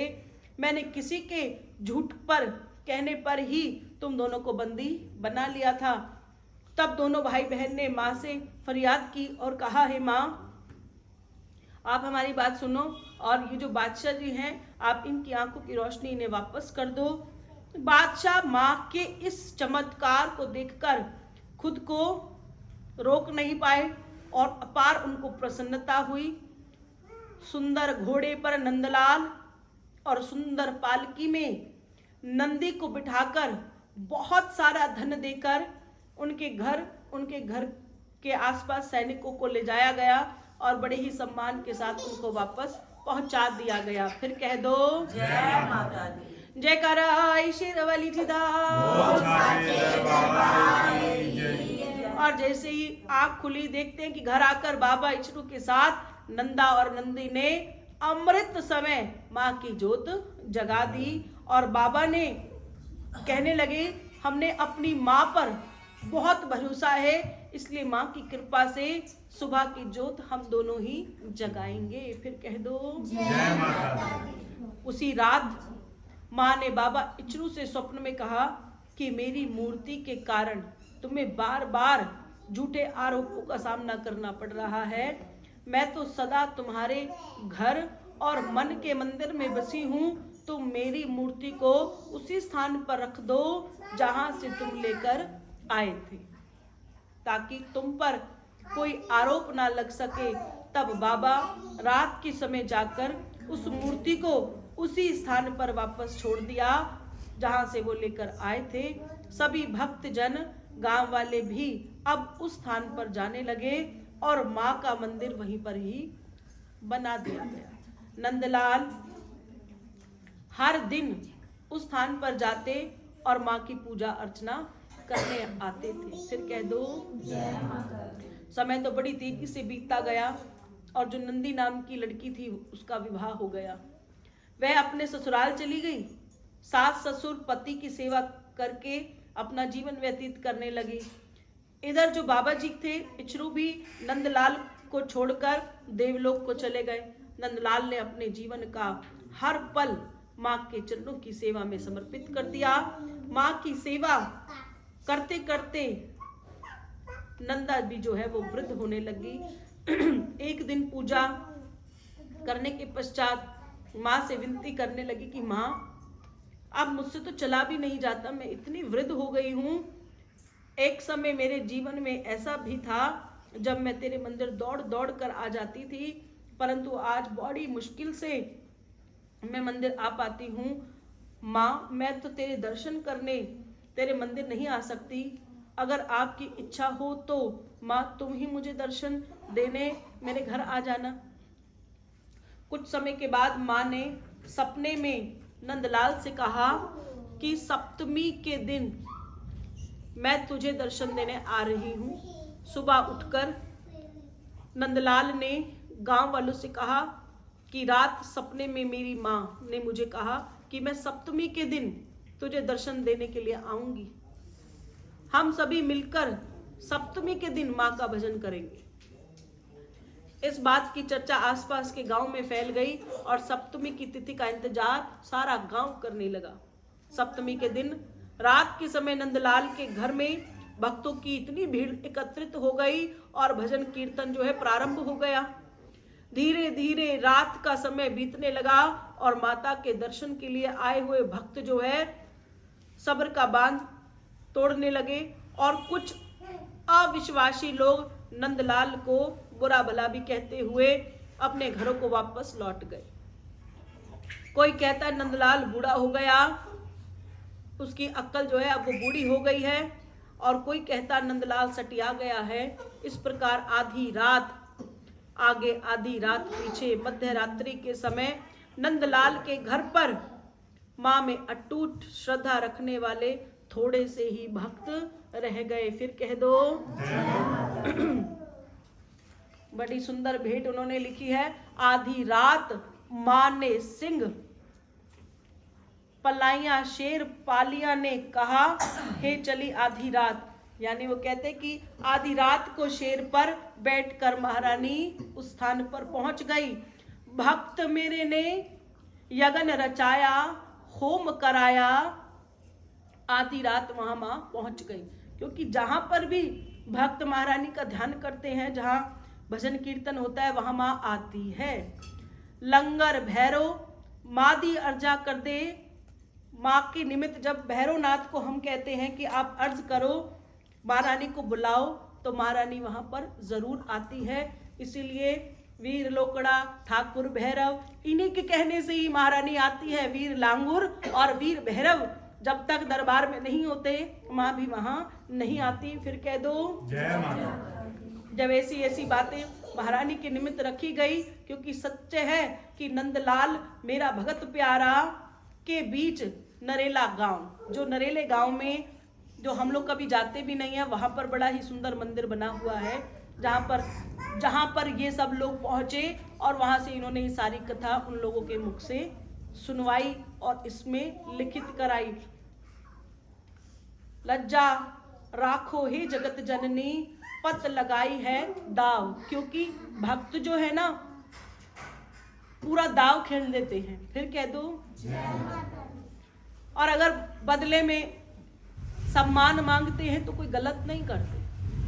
अगर ये भक्त हैं, इतने से भक्त भी हम हैं, हम भी आपके लिए अपनी पूरी चीजें जो हमारी, हम दाव पर रखकर आपके लिए कुछ कार्य करने की कामना करते हैं। लेकिन जैसे किसी ने अपना कर्म कराया और वो चला गया, हमारा क्या ले गया? हमारा भी सब कुछ ले गया और कर्जदार हो गया। इसलिए जहां जाओ, जितना जाओ, बस महारानी के निमित्त जो आप कर रहे हो, जो करा रहे हो, वो किसी से तोला नहीं जा सकता, वो पैसों से तोला नहीं जा सकता। लेकिन हम जब माँ के लिए कुछ करने का प्रयास करते हैं तो माँ हमसे प्रसन्न हो जाती है। और माँ आई थी और माँ ने भक्तों को दर्शन दिया, क्योंकि ऐसा ही उन्होंने लिखा। जागरण में माता अपने भक्त नंदलाल को मंद मंद मुस्कुराती हुई कहने लगी, यहाँ पर आने वाले बाकी भक्तों ने तो मुझे कुछ ना कुछ भेंट के रूप में अर्पण किया है, लेकिन तुमने तो मुझे कुछ अर्पण ही नहीं किया, जबकि मैं तुम्हें अकेले को ही दर्शन देने आई थी। इतना सुनते ही नंदलाल की आंखों में खुशी के आंसू आ गए और नंदलाल ने अपना शीश काटकर माँ भगवती के चरणों में रख दिया। कह दो जयकारा ऐ शेरा वाली जी दा। जिसे माँ ने पलक झपकाते ही फिर वापस मिला दिया और नरेल, जो पंजाबी भाषा में कहते हैं नरेल, अर्थात नारियल की भेंट चढ़ाने का वरदान दे दिया। कहा कि मैं नहीं चाहती हूं कि मेरे बच्चे जो हैं मुझे अपना शीश भेंट करें। अगर वो भेंट लगाना भी चाहते हैं तो नरेल की अर्थात नारियल की भेंट ही मुझे लगाएं। जिस कारण से नरेला गांव का नाम फिर नरेला पड़ गया, यानी नरेल से ही गांव का नाम फिर नरेला रखा गया। कि भेंट, नारियल की भेंट के लिए महारानी ने जब वहां फिर से आवाहन करके भक्तों को कहा कि मुझे शीश नहीं चाहिए, मुझे तो केवल आप सब जो है नारियल की भेंट लगाकर ही प्रसन्न कर सकते हैं।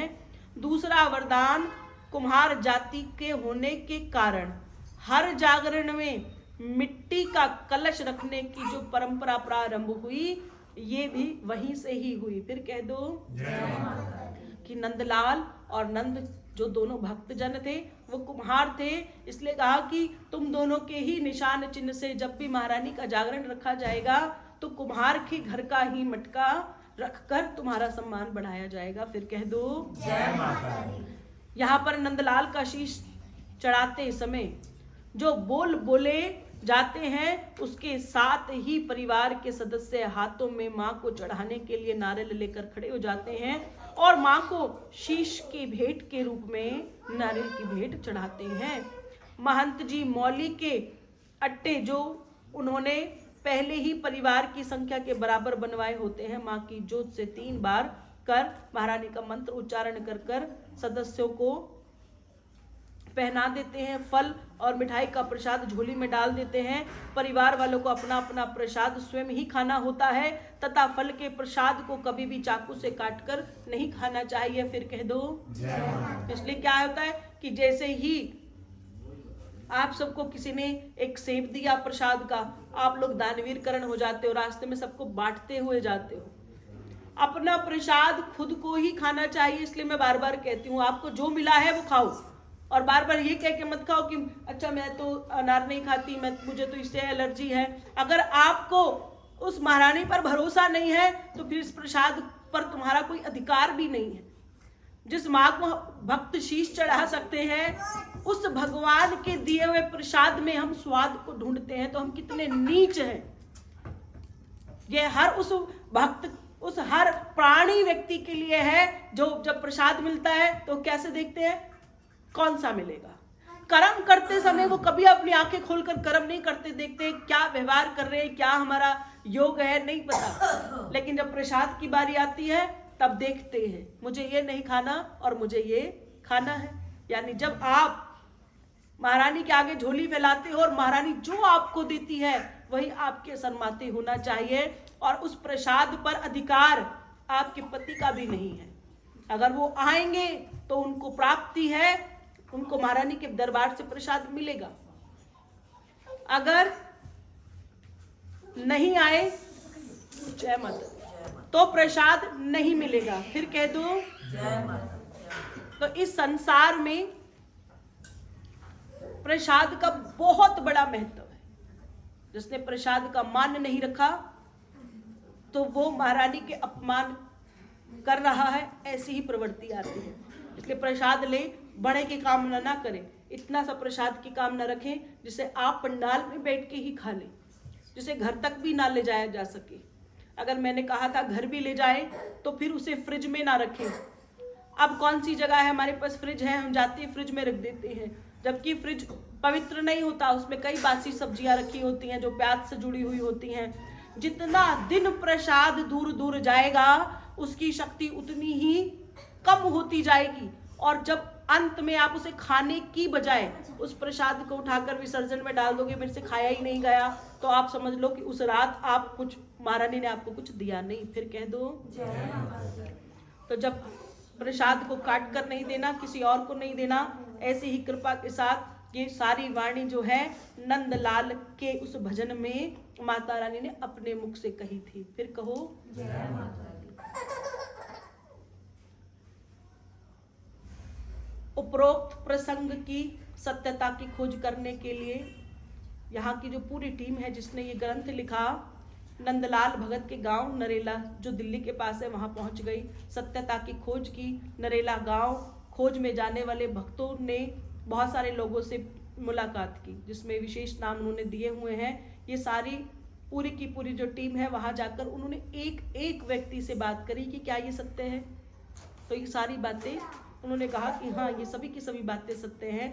माता ने नंदलाल का शीश धड़ से मिलाया था और उन्हें यही 2 वचन दिए थे। पहला वचन यही कहा था कि शीश का जो भेंट है वो नहीं दिया जाएगा, जिस बच्चे को देनी है वो नारियल की भेंट ही चढ़ाएगा। फिर कह दो इसी कारण से जब महामाई के नवरात्रे लग जाते हैं तो महारानी बहुत खुश मन से बैठती हैं, इसलिए लगाई हुई भेंट का जो नारियल होता है वो महारानी को भेंट रूपी अर्पण किया जाता है।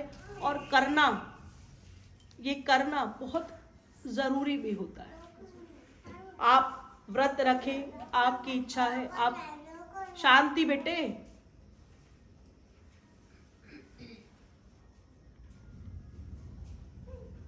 कि जब नारियल की भेंट महारानी के निमित्त हम लोग नहीं चढ़ाते, कभी माँ ने ये भेंट करोड़ों रुपए की नहीं रखी कि माँ ने कहा कि माँ आई है तो ये भेंट हम क्यों चढ़ाएं। इसलिए चढ़ाएं कि जहां पर, जिस स्थान पर अपने घर के अलावा किसी मंदिर में कहीं भी जाते हैं जहाँ महारानी की हम भेंट लगा देते हैं, इसका मतलब हम उस जगह पर, उस स्थान पर अपना शीश काट कर दे आए हैं। फिर कह दो, और जब शीश ही महारानी को दे दिया तो सोचने और समझने की शक्ति भी खत्म हो गई। जब चढ़ा ही महारानी को अपना शीश दे दिया है, फिर चिंता काय की, फिर कष्ट काय का, जीवन कहाँ जा रहा है ये सोच किसकी। और जब शीश ही चढ़ा दिया तो फिर जब शीश ही दे दिया तो जगह जगह माथा किसका टेकना है? नारियल नहीं है ना। शीश ही चढ़ा दिया, जब महारानी के निमित्त ये भेंट आपने लगा ही दी, फिर इस खोपड़े पर आपका अधिकार ही नहीं रहा, यही तो आपने महारानी को दे दिया, ये शीश ही आपने माँ को दे दिया, फिर दर दर का भटकना काहे का। और अगर आप दर दर भटक रहे हैं, इसका मतलब ये सिर्फ आपने फल चढ़ाया है, इसमें आपकी भेंट नहीं है। इसका बहुत बड़ा सम्मान है कि जब आप माता रानी के निमित्त शीश नहीं चढ़ाएंगे और नारियल की भेंट चढ़ाएंगे। इस भेंट को महारानी कहती है, नारियल की भेंट बड़ी ही शुभ होती है, क्योंकि यह किसी पशु की नहीं है, किसी का सर नहीं काटा है हमने, किसी पक्षी की नहीं है, जूठा या खंडित इसे नहीं किया जाता, क्योंकि ये इसको आप खा ही नहीं सकते। इसको इतने बालों के अंदर लपेटा हुआ है कि कोई भी व्यक्ति इसको चख नहीं सकता। इसलिए सबसे शुद्ध और सबसे सुंदर चढ़ाने वाली जो वस्तु है वो नारियल की भेंट बताई गई है। दूसरे वचन में नंदलाल कह रहे हैं कि जाति के कुम्हार का जो मिट्टी का मटका है वो माता रानी के भजन में बहुत ज़रूरी है। इसलिए जहाँ भी मेरा जागरण होगा वहाँ मिट्टी का घड़ा नहीं होगा तो वो जागरण भी मुझे स्वीकार नहीं होगा। जब ऐसी दो बातें वहाँ से पता चली तो महारानी के प्रति लिखे हुए भक्तों का मान और बढ़ गया कि माँ, इसका मतलब महारानी के दरबार में लगाई हुई एक एक चीज का एक महत्व है जो महारानी को प्रसन्न करता है। इसलिए कहे ऐसा नहीं ऐसा कर लें, ऐसा नहीं ऐसा कर लें, तो जो लिखा गया है वैसा करते रहे। हमारे हिंदू धर्म में अपनी सुविधाओं के अनुसार सब कुछ हम उलट पलट करते रहते हैं। हमें तो उसने ऐसा कहा, हम जितनी जगह भटकते हैं तो हम कहीं के भी नहीं रह जाते। फिर कह दो जयकारा शेरावाली माई जी दा, जगदिया जोता वाली माता तेरी सदा ही जय। जयकारा वीर बजरंगी, जयकारा वीर बजरंगी। तो आप सभी इतनी भक्ति को समझ गए होंगे। हर बार हम लोगों ने शिव शक्ति धाम के माध्यम से केवल यही प्रयास किया कि भक्ति के क्या क्या अर्थ हैं। महारानी के गुणगान की कोई सीमा नहीं है, आप जितना मर्जी कर लो। सारी रात करते हैं तो भी जागरण